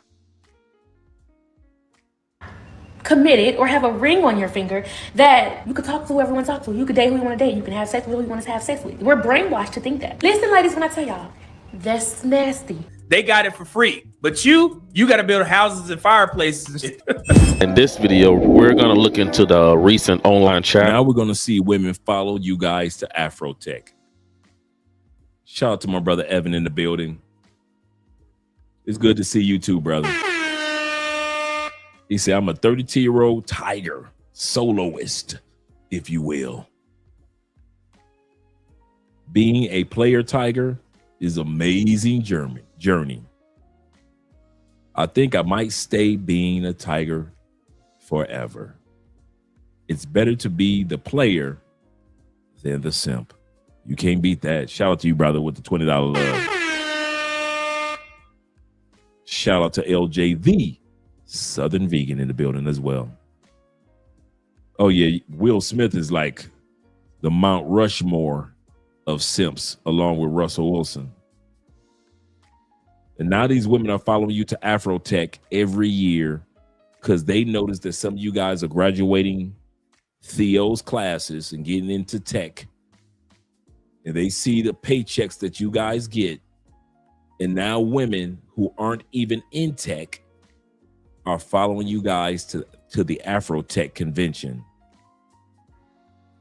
And come to find out that these ladies are getting smashed in Afrotech. About black women going out to the Afrotech conference that was held in Houston earlier this year. But apparently the talk is that these women are going out there only seeking six-figure men to make them rich stay-at-home wives.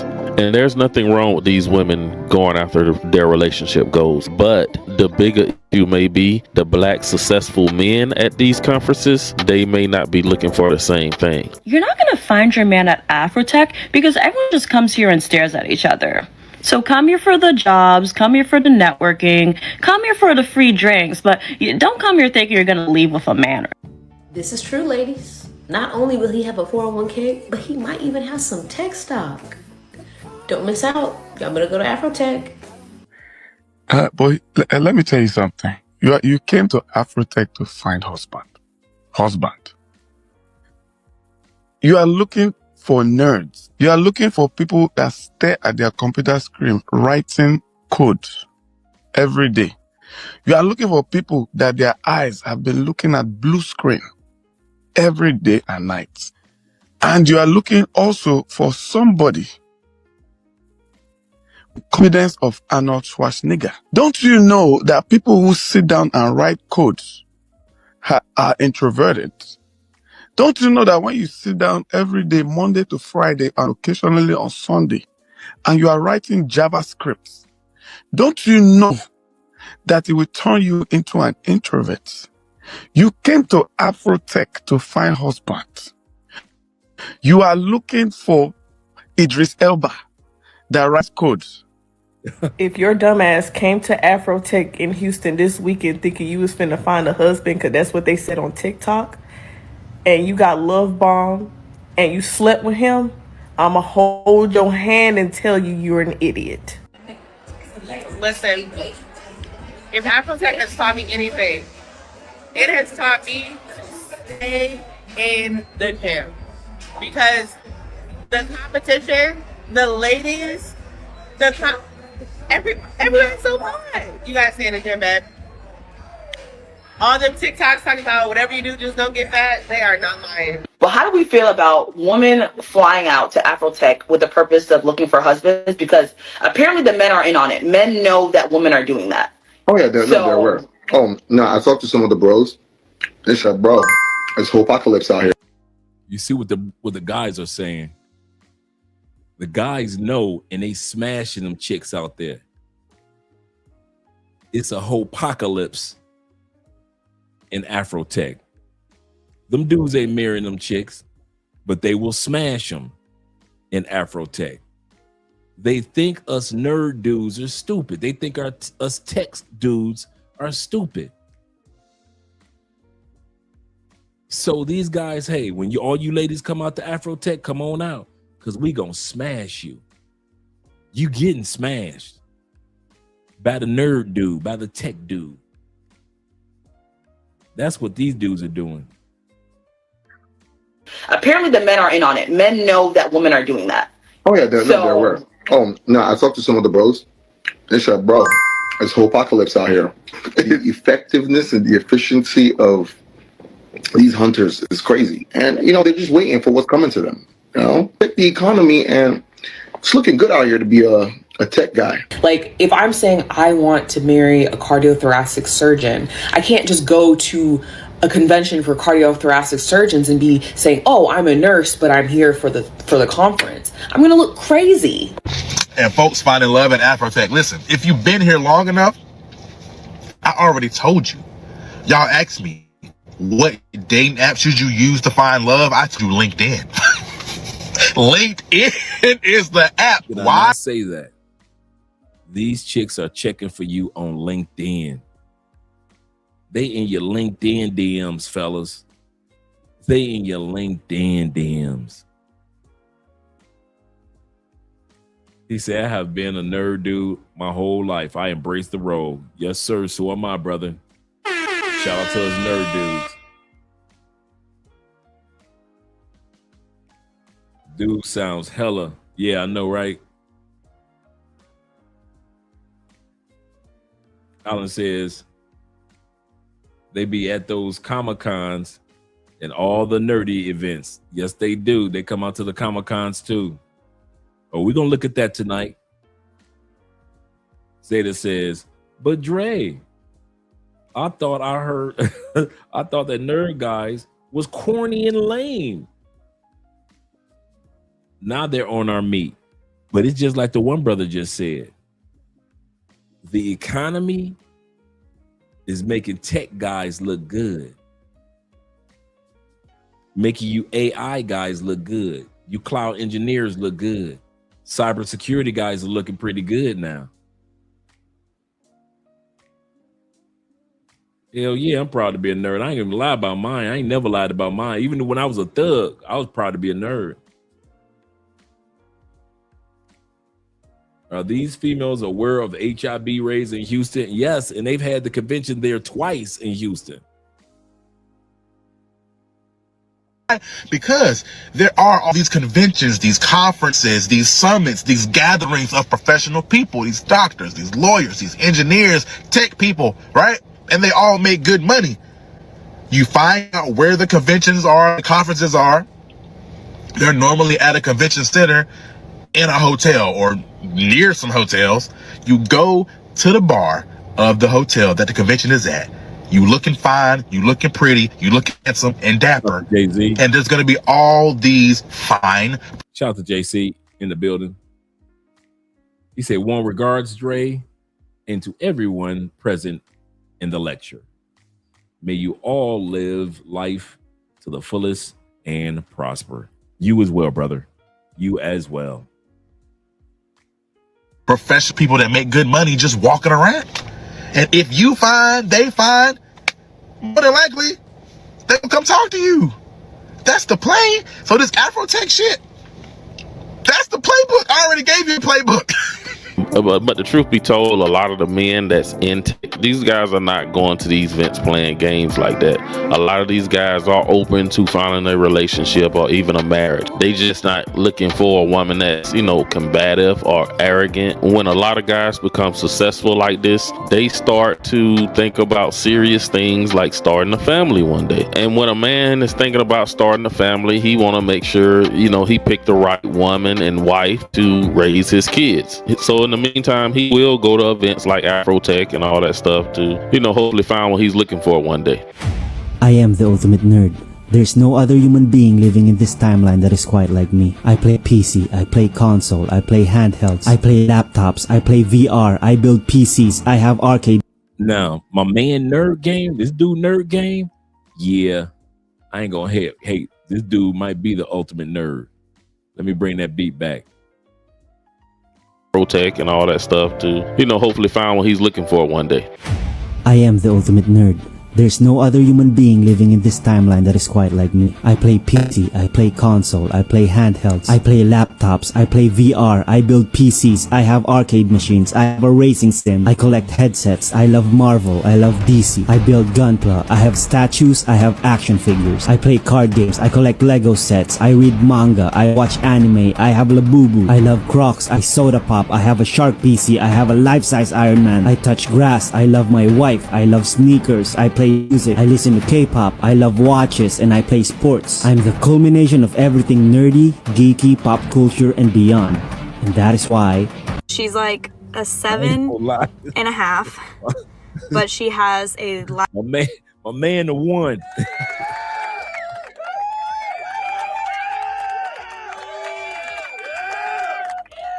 My man the one like Jet Li.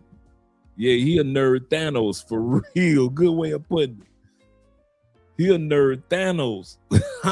When I saw him, I was like, damn, he the one. He the one. I thought I was nerd. I need to step my nerd game up. Yeah, that's Neo right there. That's the nerd Neo. Seriously. Y'all ain't lying, bro. Shout out to all the nerds in the building. Yes, sir. Yes, sir. Proud to be. Man, I was proud to be a nerd back when Revenge of the Nerds came out back in the 80s. I was proud to be a nerd. Let's bring that man beat back. He said, I'm the number one nerd in this timeline. When he said the timeline, that got me. I'm the number one nerd in this timeline. Want to make sure, he picked the right woman and wife to raise his kids. So in the meantime, he will go to events like Afrotech and all that stuff to, hopefully find what he's looking for one day. I am the ultimate nerd. There's no other human being living in this timeline that is quite like me. I play PC, I play console, I play handhelds, I play laptops, I play VR, I build PCs, I have arcade machines, I have a racing sim, I collect headsets, I love Marvel, I love DC, I build Gunpla, I have statues, I have action figures, I play card games, I collect Lego sets, I read manga, I watch anime, I have Labubu, I love Crocs, I soda pop, I have a Shark PC, I have a life-size Iron Man, I touch grass, I love my wife, I love sneakers, I play play music, I listen to K-pop, I love watches, and I play sports. I'm the culmination of everything nerdy, geeky, pop culture, and beyond. And that is why She's like a 7.5, but she has a life-size cardboard cutout of Legolas from Lord of the Rings in her room. What does that make her now? Did it go up? To the right type of guy, yeah. Yeah, it will. Let me tell you a story. I had been dating my wife for 2 weeks, and I used to be really hardcore into World of Warcraft. Anyways, I'm raiding one day while on the phone with her, double tasking, and we're fighting some zombies, and she made a Final Fantasy VII reference. And she is gorgeous. She is beautiful, but I have never been more attracted to her than I was in that moment on the phone. I almost proposed on the spot. Maturing in med school is realizing that, like, wow, I actually am a 100%. And I'm so much of a nerd, I'm gonna tell you my favorite nerd fact while I'm on my study break. Our nerves tell our muscles to contract, right? In our eye, we have a muscle called the lateral rectus, and it causes our eye to look outward when it contracts. So, cranial nerve 6 tells our lateral rectus muscle to contract, and our eye looks outward. But our other eye is just doing whatever it wants to do. So cranial nerve 6 also goes through the medial longitudinal fasciculus and tells cranial nerve 3 to tell the medial rectus on the other eye to contract. So this eye will look in. And so both your eyes are looking in the same direction. Right one is looking out, your left one is looking in, but they're looking in the same direction. I think that is so cool. But that makes me a nerd. I've just accepted it. This is just the tip of the iceberg. For a long time, Izelle went to FDR's house. If anybody loves me, know me, I love FDR. You love FDR? Yes, and I love Eleanor Roosevelt. And you know how he got us through the Great Depression with a war. Mm-hmm. Only president that got elected 4 times while he's in a wheelchair. As I grew up reading a lot about Eleanor Roosevelt, she had a very sad life. And like when I went to her house, well, she had different house from her husband because now most of us wouldn't have never thought that Cardi B was nerd about that era. That's the same era that Andrea loved. She loved that World War II, Great Depression, just reading about it, just studying it. Most of us see Cardi B and, you know, the social media side and would think she's just another ratchet chick, which in many cases she is. But I've often said this, and Cardi B, and I'm going to bring that back, she confirms what I've said about nerds. I think most people are 1/3 nerd about something. WWE, most of their fans are nerds. Even though you've got these brutal women and brutal men wrestling, it was mainly nerds when it was WWF. And WWE is no different. The whole audience and people that can tell you all about wrestling, nerds. Most of us that watch the Marvel movies and the DC movies, nerds. Some of you guys that go out golfing and fishing and fly fishing and deep sea fishing and sport fishing, and you can tell people about different reels and different golf clubs and golf gloves and which golf shoes are the best ones and what time of the year is the best time to play golf. 1/3 nerds. Some of you guys are into fitness. You could tell somebody how to read the dietary scale to know which calories. Show that person recipes. Show that person how to put together meal prep. You could tell them this muscle is this and that muscle is that, and if this one contracts, and if you feel this, and if you lift this particular weight, but if you go heavy on this day, and this is the results you'll get. And some of you guys will be like, well, I'm on a slim down, when I'm slicing up, so you know how to lose the weight to slice yourself up, but then you're like, I know how to put on bulk up. 1/3 nerd. Some of you guys are collectors like me. Collect comic books, Pokemon, DVDs, albums, 45 albums.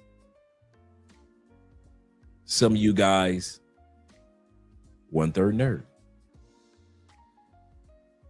Some of you guys are creators, you're artists, you play instruments. You're like me, you're oil painting, your acrylic paintings. You like to draw, you like inks. Some of you guys like sculptors.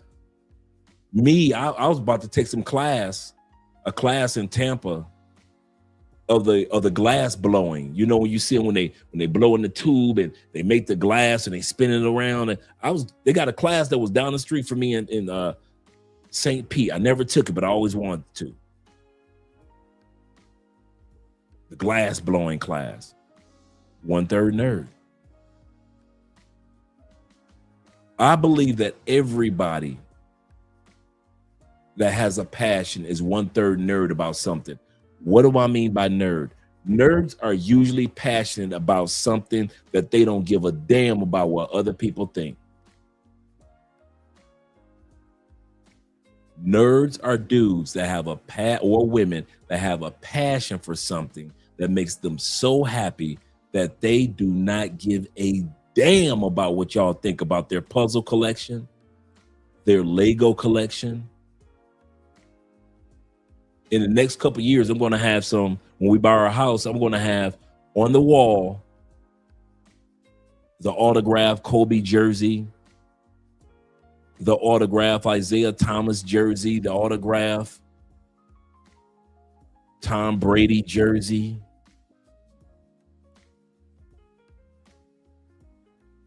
My uncle got me the Beat Street t-shirt and the 5 Deadly Venom t-shirt. 1/3 nerd. I am nerd about stuff. I don't give a fuck about what somebody else thinks that I'm passionate about. Remember I was telling you about the Bible? Most people read the Bible for their spiritual and growth in a relationship with the Lord. So do I. But I'm nerd about the Bible.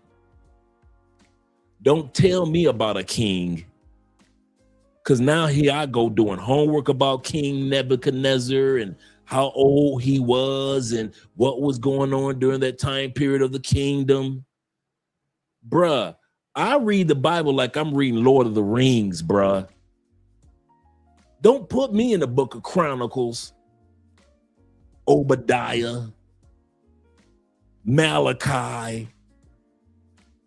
Don't put me in those books. Don't let me sit back and talk about Moses and them. What was the temperature at that time period in the land? What was the Red Sea at that time period? I will come across one verse in the Bible that has something to do with geography. I'm studying it for 2 weeks before I even go back to my Bible to go back to that one scripture. I'm a Bible nerd. Not just for the spiritual part of it, but I like the historical part about it. Like, okay, what? Like over the past couple of days, I've been studying Paul. Paul wrote 13 books of the Bible. I didn't know the first letter that he wrote was Galatians. And then the second letter that he wrote is 1 Thessalonians.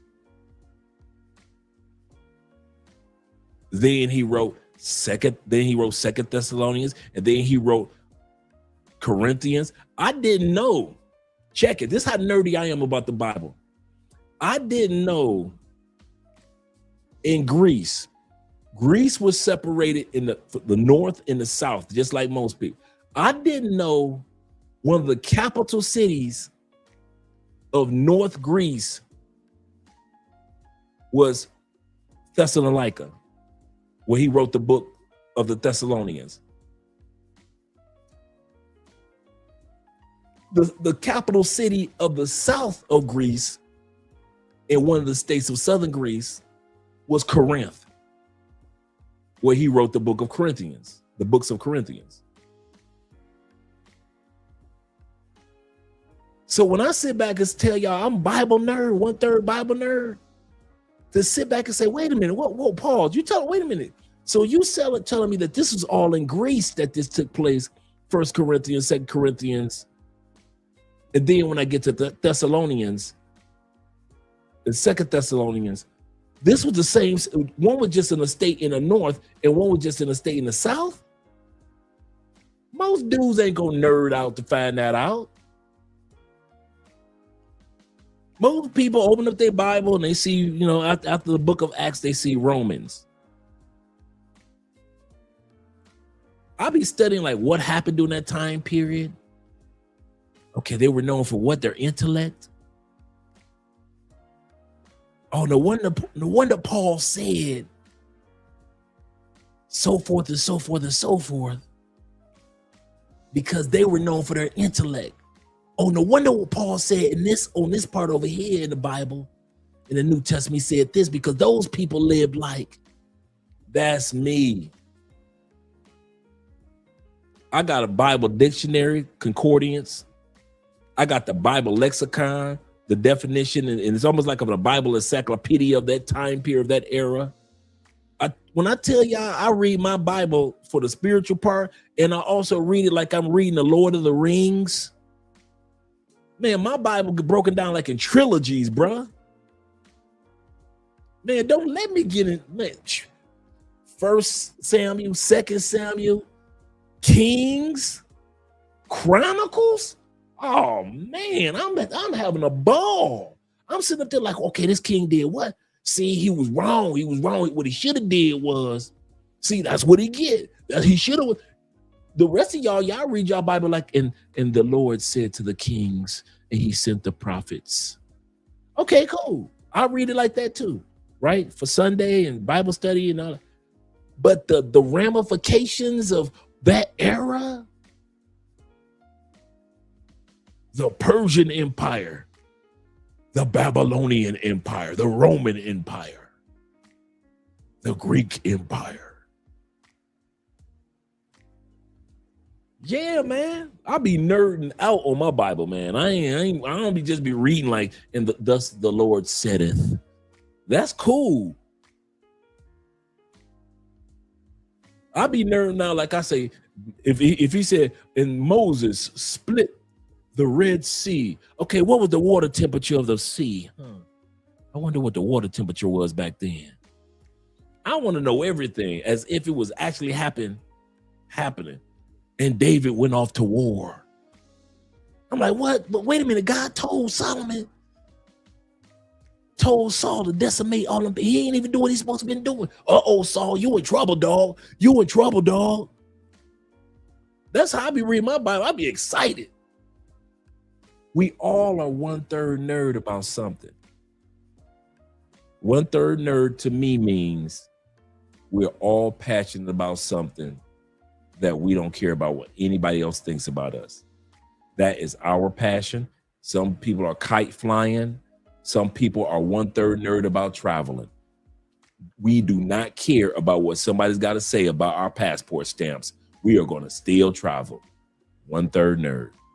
You are passionate about something that you do not care what anybody else say. They can laugh, judge, don't matter. You're going to keep doing what you're doing. Yeah, I know, right? I know, I like stuff like that, bro. I kid you not. Like, what? Like, I like, for years I studied Rome. Everything about Rome, man, I studied. Each emperor, the Roman Empire and the Roman Republic. Yeah, man. The Assyrian Empire. Oh, yeah. Every time the Jews went into captivity, I'm like this. Uh-oh. Here we go. Bring on the book of Joel. And you sit back and you start doing your homework. You find out, well, this country was like, whoa, I think it was Malachi I was studying. Was it Malachi or Micah? And when the Jews got captured by the I forget the name of the empire, because this is the same empire, the Babylonian Empire. The Jews got captured by the Babylonian Empire. They had cousins that lived on top of a hill. The Edomites were the cousins to the Jews, Israel, by way of Ishmael being the brother of Abraham. Being the brother of Isaac. So the Jews thinking like, man, we ain't gonna get captured because we got our brothers up in the hills that we can run to. And the way they got their kingdom set up, can't nobody come through there. And when they ran up in the hills to their brothers, the Edomites sent their ass right back down the hill to the Persian Empire. That's where you got the book of Daniel and so forth, with King Nebuchadnezzar and so forth, right? I mean, the Babylonian Empire, I say Persian, but the Babylonian Empire. The book of Micah. God tells the Edomites, oh, you think because you so intellectual, because they were known for their intellect, and your city has stood because you stand in the way that it sat off the mountain, it was impenetrable and nobody could come through. And you sent your brothers back down that hill to get captured by the Babylonian Empire. And God sent the prophet to him years later and said, yeah, Edomites, your time has come. And even though they were considered the most intellectuals of their time period, and they lived in an impenetrable location, their kingdom got took over too.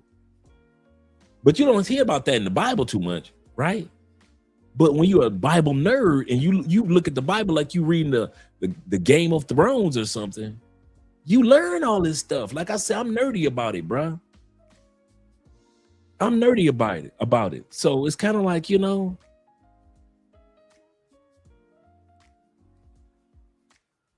but let's go back to the video because we got so much to do. I know we could talk about the Bible and history and all that stuff. Oh, yeah. Yes, sir. Yes, sir. He said Dre is a wild dude. He goes fluently from crazy American bitch to study. Yes, sir. I know, right? I've been trying to tone it down. I've been trying. But then he's... You know, FDR mama, she was always around, like, and she ain't really like that. Like, I won't lie. There's a lot that people don't like about Cardi B. But this side, that nerdy side, I like seeing women show their nerdy side. I really do. I wanted her space. Just like me, I want my own space all the time. I saw the room where Churchill and FDR was talking about the nuke. Look at her eyes, bruh. That's nerdy. That's when you passionate about something and you do not care about what other people think. That's, to me, is nerdy. That's why I say everybody, if you're walking this planet, we're all passionate about something that most people might not understand. Zeta says this. He says, us OG nerds made the nerdy look cool. Oh man, back in the day, yes sir, made the nerd look cool. Today, he said we had so much smoke, so much smoke back they picked on us. That's true. We got physically bullied, and now people want to be a part of us. Yes, they do. That is so true, brother. That is so true. So yeah, I'm happy for this in regards to this particular segment, because you really get a chance to see the nerdy side of Cardi B. With a war. Only president that got elected 4 times while he's in a wheelchair. as I grew up reading a lot about Eleanor Roosevelt, she had a very sad life. And like when I went to her house, well, she had different house from her husband, because you know FDR mama, she was always around, like, and she didn't really like that. Like Eleanor wanted her space, just like me. I want my own space all the time. I saw the room where Churchill and FDR was talking about the nuke. It's crazy to me. like I'm really here. I don't know why I'm obsessed with war. Art of War. I could hear it with the aliens. Yes, you know? yes. It's in you. I'm obsessed with World War II. Like I love World War One. Like, you know, I like reading about that. But World War II, like I'm obsessed with just learning everything about it. So for me to be in the same room that Churchill and FDR was discussing the nuke, is like, it was just such a moment for me. Like, y'all probably think I'm crazy, but like, it was just like, I love this. I don't know. What is the name of Gojo's ability to stop/slow things down?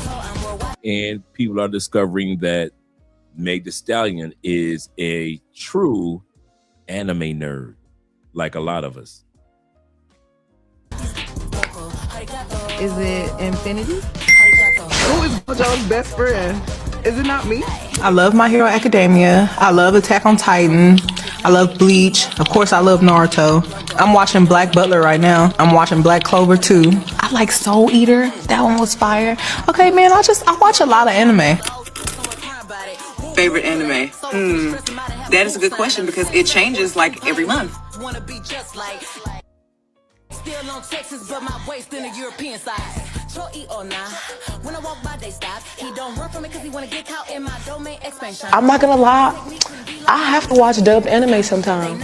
Like, say if I'm getting ready doing my makeup, I can't stop and read the subtitles. So, I mean, when you have time to, you know, watch it subbed, I would highly recommend watching it subbed. Family Frankie, questions. We have a lot of questions. Give us 10 seconds to care about DC. Yes. Oh, give me the reasons why I should care about DC. Okay, Batman, The Flash, Superman, the greatest superheroes that will beat anyone in Marvel. They got the best storylines, and they for adults. Yo, fuck them kids. Students. Questions. We're here with Black Girls Anime. We just wanted to know top 5 anime for you right now. Slam Dunk, Black Clover, Nana, Naruto, dog. I gotta put a popular. Ghost Hunt. Ghost Hunt was a really good anime. It was really scary for no reason. I was really petrified, really scared, really terrified of the dark. And because of that, that's why I lock my door every night before I go to sleep. Okay, guys, I just got a new pair of glasses, and I want your honest, brutally honest opinions. And I actually need these to see I'm not just cosplaying. Like, I have astigmatism.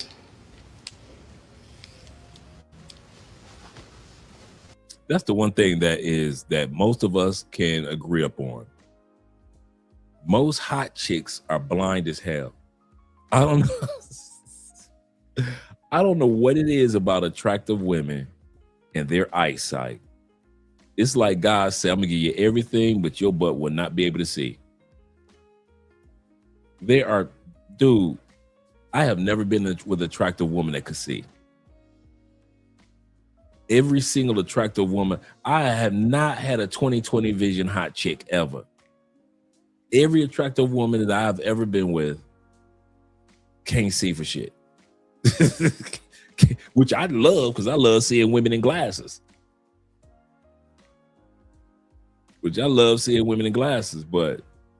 yeah, they can't see, bruh. I don't know what it is. Yeah, man. You be seeing hot chicks, man, and when you get to their house and they put their little hair up in the ponytail and everything, and they pull them glasses out, and you be looking like, oh my gosh, you look good in them glasses. And it don't be for fashion. It's because they can't see. Like Andrea, Andrea got like 2-3 pair of glasses walking around in this house. She got one that she has for reading. She has another one that she has just around fashion. And she has another pair that she keeps in the car because once the sun go down, Andrea can't see nothing. So if she's going to be driving at night, she has to have her glasses on hand, on deck. Yeah, they do, bruh. They do. Cute as could be, blind as could, and blind as can be. That's true, man. Hot chicks be blind. Is it giving cool, sexy librarian? Or is it just giving nerd? And I don't mean nerd in a derogatory way. I think that's actually a compliment because nerds run the world. But all the girls on Instagram looked so cool. So what is it giving? Be honest. It's too late to return them because I already got my prescription in them. But I just want to know how I'm being perceived when I'm wearing these. Thank you.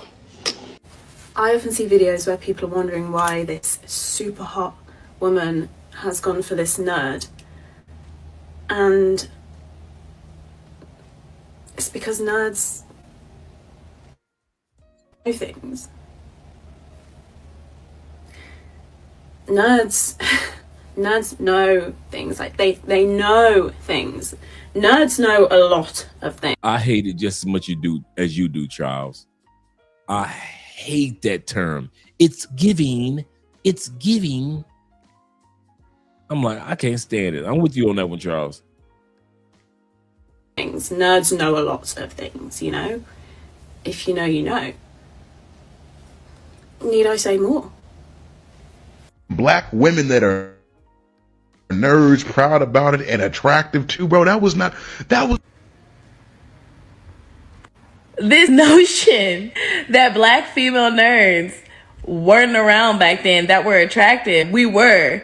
Y'all just didn't think we were attracted back then. And see, that's the gag that a lot of black men never want to admit. They never want to admit that back in high school, back in middle school, y'all wasn't really checking for black girls like that. Y'all was not checking for black nerdy girls before they had the bodies and they had the curves, back when they were awkward and couldn't dress and couldn't afford to have all the manga and couldn't afford all the graphic t-shirts and couldn't afford to walk around with their hobbies on their sleeves.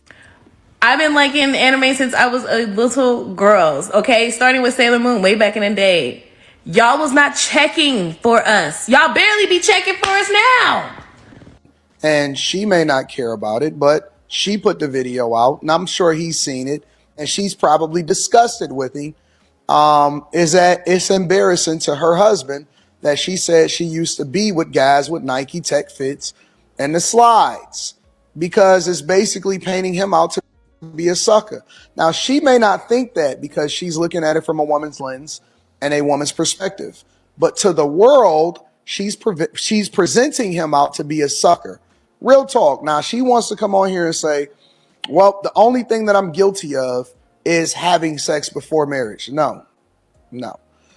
The thing that you painted, again, because we can only go based off of what she said, the image that you painted was that you were guilty with messing with dudes that didn't give a fuck about you, right? And they just wanted to slide on you and dog you out and get the best of you.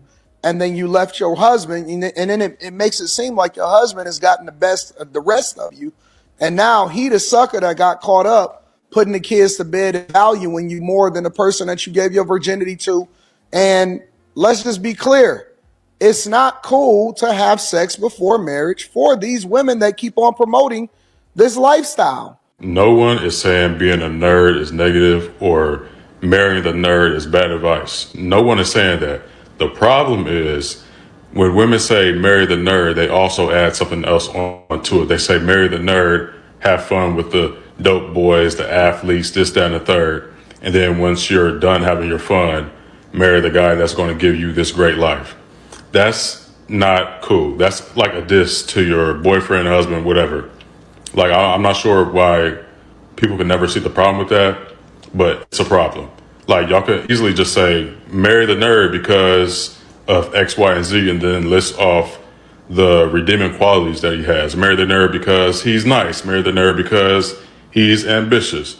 You know, say something like that. Don't say marry the nerd and, you know, sleep with dirty niggas in your youth. You know what I mean? And then don't get on the internet and be in the comments talking about how the sex was so fun with the dirty niggas.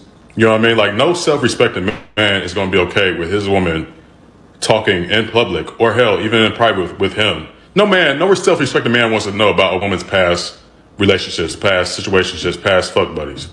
You know what I mean? Like, no man, no self-respecting man is okay with that. Especially not on TikTok for the whole world to see. But yeah, nobody had a problem with saying marry the nerd, and nobody thinks being a nerd is negative. Like, nobody at all. It's a lot of women saying marry the nerd, don't marry the cool guy. If you're a nerd, you should be offended, nigga, because the cool nigga is running through your bitch currently, and you're gonna marry that bitch in future. So y'all get all hype, oh, I got a chance. She probably gonna have like 2-3 kids by the time she get to you, my boy. You feel me? You just gonna have to take on that responsibility, because nigga, you the nerd, you go for the shit, and that's just you. You feel me? But that woman saying marry the nerd, that's the most embarrassing thing you can do to your husband. Because you aren't even attracted to him. You're attracted to how he makes you feel. Ain't no. I like how DJ said. He said, nah, I'm glad she said it. Hopefully it gets more dudes to think about if they are with a woman thinking they are a backup plan. I agree with that.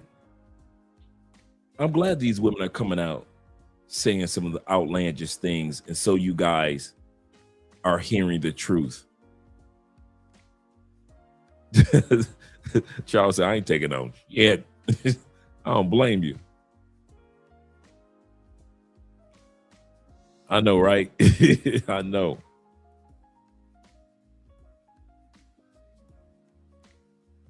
Wrong being a nerd, but it is something wrong with being green. Y'all niggas need to wake the fuck up out this home. So guys, beautiful women tend to be some of the nerdiest women.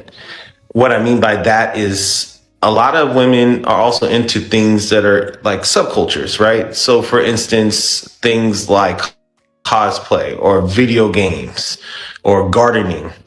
You'll find that a lot of beautiful women are into things like that. They're not necessarily into typical mainstream things. Not to say that you couldn't find a beautiful, attractive woman who would be, right? But a lot of times a beautiful, attractive woman may be into things that you may be interested in. And so by finding somebody who's interested in the same things that you're interested in, you may come to discover that, damn, not only is she beautiful and not only is she sexy, but she's also into the same things that I'm into. So don't sleep on the fact that some of the hottest women tend to be some of the nerdiest women. Listen to me and listen to me clearly, all right? I don't know where it is, left field, date the nerd propaganda that came from, but I'm telling y'all now, as a nigga who got made fun of for liking Pokemon and Yu-Gi-Oh and video games and anime and all that other shit, y'all best to not put the ball in our hands. The shit's gonna get bad. Matter of fact, I'm gonna give you an example, right? You know how, and it's not right, disclaimer, it's not right at all. I don't agree with the rhetoric or narrative that I'm about to regurgitate, but the fact of the matter is, it's a thing. You know how niggas was like, oh, nobody ever liked big girls before, and the niggas start trying to talk to the big girls, and now they run around with the egos and the attitude like they blase blah. If y'all think the battery that y'all put in plus size women's back was bad, wait till y'all see what the fuck happened with them niggas that really get into the anime and the rest of the shit that y'all deem nerdy. Wait, just wait. Go ahead and make niggas that like anime and all that other shit. I think the shit's cool. I always thought it was cool. I never really gave a fuck what none of y'all said. But go ahead and make that archetype or that person the person of interest or the standard. This shit gonna turn into Raccoon City real fast. Listen. He ain't never lied. He ain't never lied. You know why? Passport bros and blue book gentlemen. All of us that they had something that the ladies in the States had something to say and talk about, as we as men, no matter what race, color, or creed, started traveling and started getting these hot chicks in other countries. Boy, by the time we got back to the States, man, fuck you American women. I don't give a fuck what you talking about. I don't care what you saying. If you think the passport brothers are bad who leave the United States because we getting baddies, Can you imagine the nerd brothers that stay in the United States ain't gonna be putting up with shit? Once them nerd dudes really come to realize the value of who they are, them niggas gonna be walking around like they all Steve Jobs. They gonna be walking around like they invented the goddamn cell phone itself. I kid you not, man. He absolutely correct. If y'all think the battery that they put in the back of fat chicks was bad, to where fat chicks walking around like they think they tens, you go ahead and keep on hyping up these nerd brothers, ladies. You gonna get y'all gonna get your feelings hurt. Y'all gonna get your feelings hurt. This brother 100% correct. You think the thugs did you wrong. You think thug dudes ringing through you. You think dudes with dirty socks and flip-flops was running through you. Let these nerd brothers find out their own true value. Once these nerd dudes found out they got value, man, it's gonna be crazy. Giving you a warning, because the worst thing that ever could have happened was niggas that was into anime and was nerdy and whatever else grew up, started looking like something, me, and really start having their way out in the world. So don't flip the script like that. The shit's gonna get ugly. Yep. And that's the end of our video portion for today. Shout out to all you guys that hung out with your boy Dre.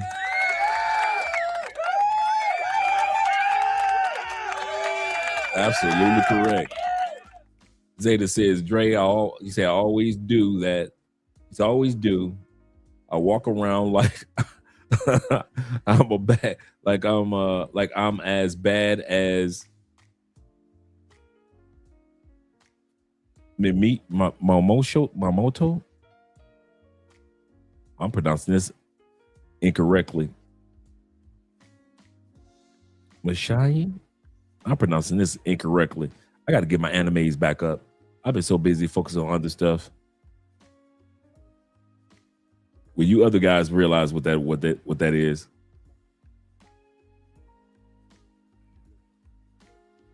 They want you to know that they want you to know your true value, like Kevin Samuel said. Absolutely correct. Oh, the samurai. Okay, cool. Yeah, man. I kid you not, man. So shout out to all you guys, man. Shout out to you guys for supporting by way of PayPal, Cash App, Super Chats, the Patreon.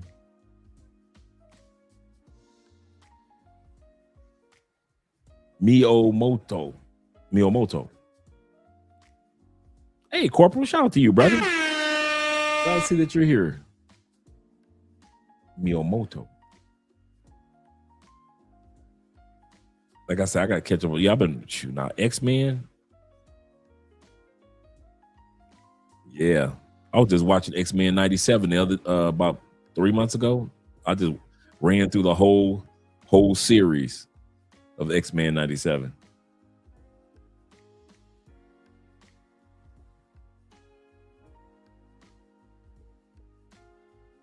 The baddest swordsman.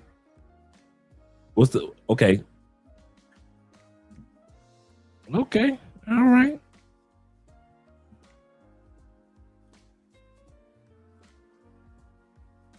You know, I'm about to check it out.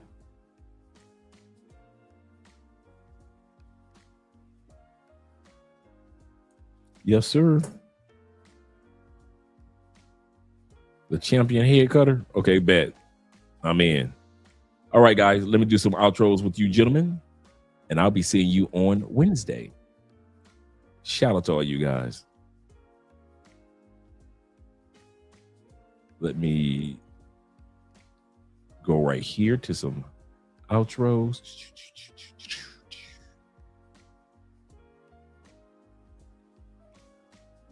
Let's see which one we want. Let's go back into the archives. Ella en mi casa ya, perrea en la disco como nadie más. Ella en mi gata,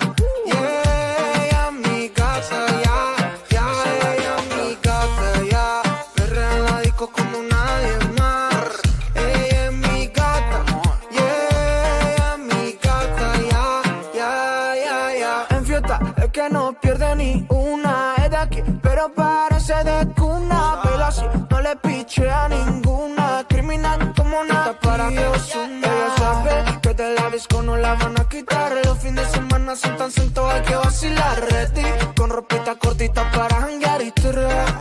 De mí se deja llevar, combina la ropa con tu actitud, es que dominas. Chica con esa virtud, rompe bocinas. No hay nadie como tú, como tú, como tú, como tú, ya, combina la ropa con tu actitud, es que dominas. Chica con esa virtud, rompe bocinas. No hay nadie como tú, como tú, como tú, como tú. Ella es mi gata, ya, perrea en la disco como nadie más. Ella es mi gata, yeah, ella es mi gata, ya, ella es mi gata, ya, perrea en la disco como nadie más. Ella es mi gata, yeah, ella es mi gata, ya. Un traguito de este para la gata en Navarra. Te vi por internet en una playa en Nicaragua. Ese buffet sí está gourmet, pero lleno de piraña. El río está movido, que está nada las arañas. Por eso que tú te acercas a mí. Te gusta más que tú, como te hago reír. Me encanta cómo besas, cómo me haces sentir. Eres especial, eres sola para mí. Y si nos vemos en Bahamas, ahí no hay nadie que nos daña. Una copla de madrugada, ya lo saben, tú mi reina y yo tu rey. Estamos listas en Bahamas. Aquí hay bellas madrugadas, romantiqueo en la playa. Ya lo saben, tú mi reina y yo tu rey. Ella es mi gata, ya, perrea en la disco como nadie más. Ella es mi gata, yeah, ella es mi gata, ya, ella es mi gata, ya, perrea en la disco como nadie más. Me gusta gozar así la yeah, no te quito de perder. Se la de toda ya ves, pasarlo no solo tal vez. A ella le gusta gozar y vacilar, yeah. Con unos traguitos de Fernet, se le ve toda la timidez. Pasarlo no solo tal vez. Ella es mi gata, ya, perrea en la disco como nadie más. Ella es mi gata, yeah, ella es mi gata, ya, ella es mi gata, ya, perrea en la disco como nadie más. Ella es mi gata, yeah, mi gata, ya. En fiesta es que no pierde ni una. Es de aquí, pero parece de cuna.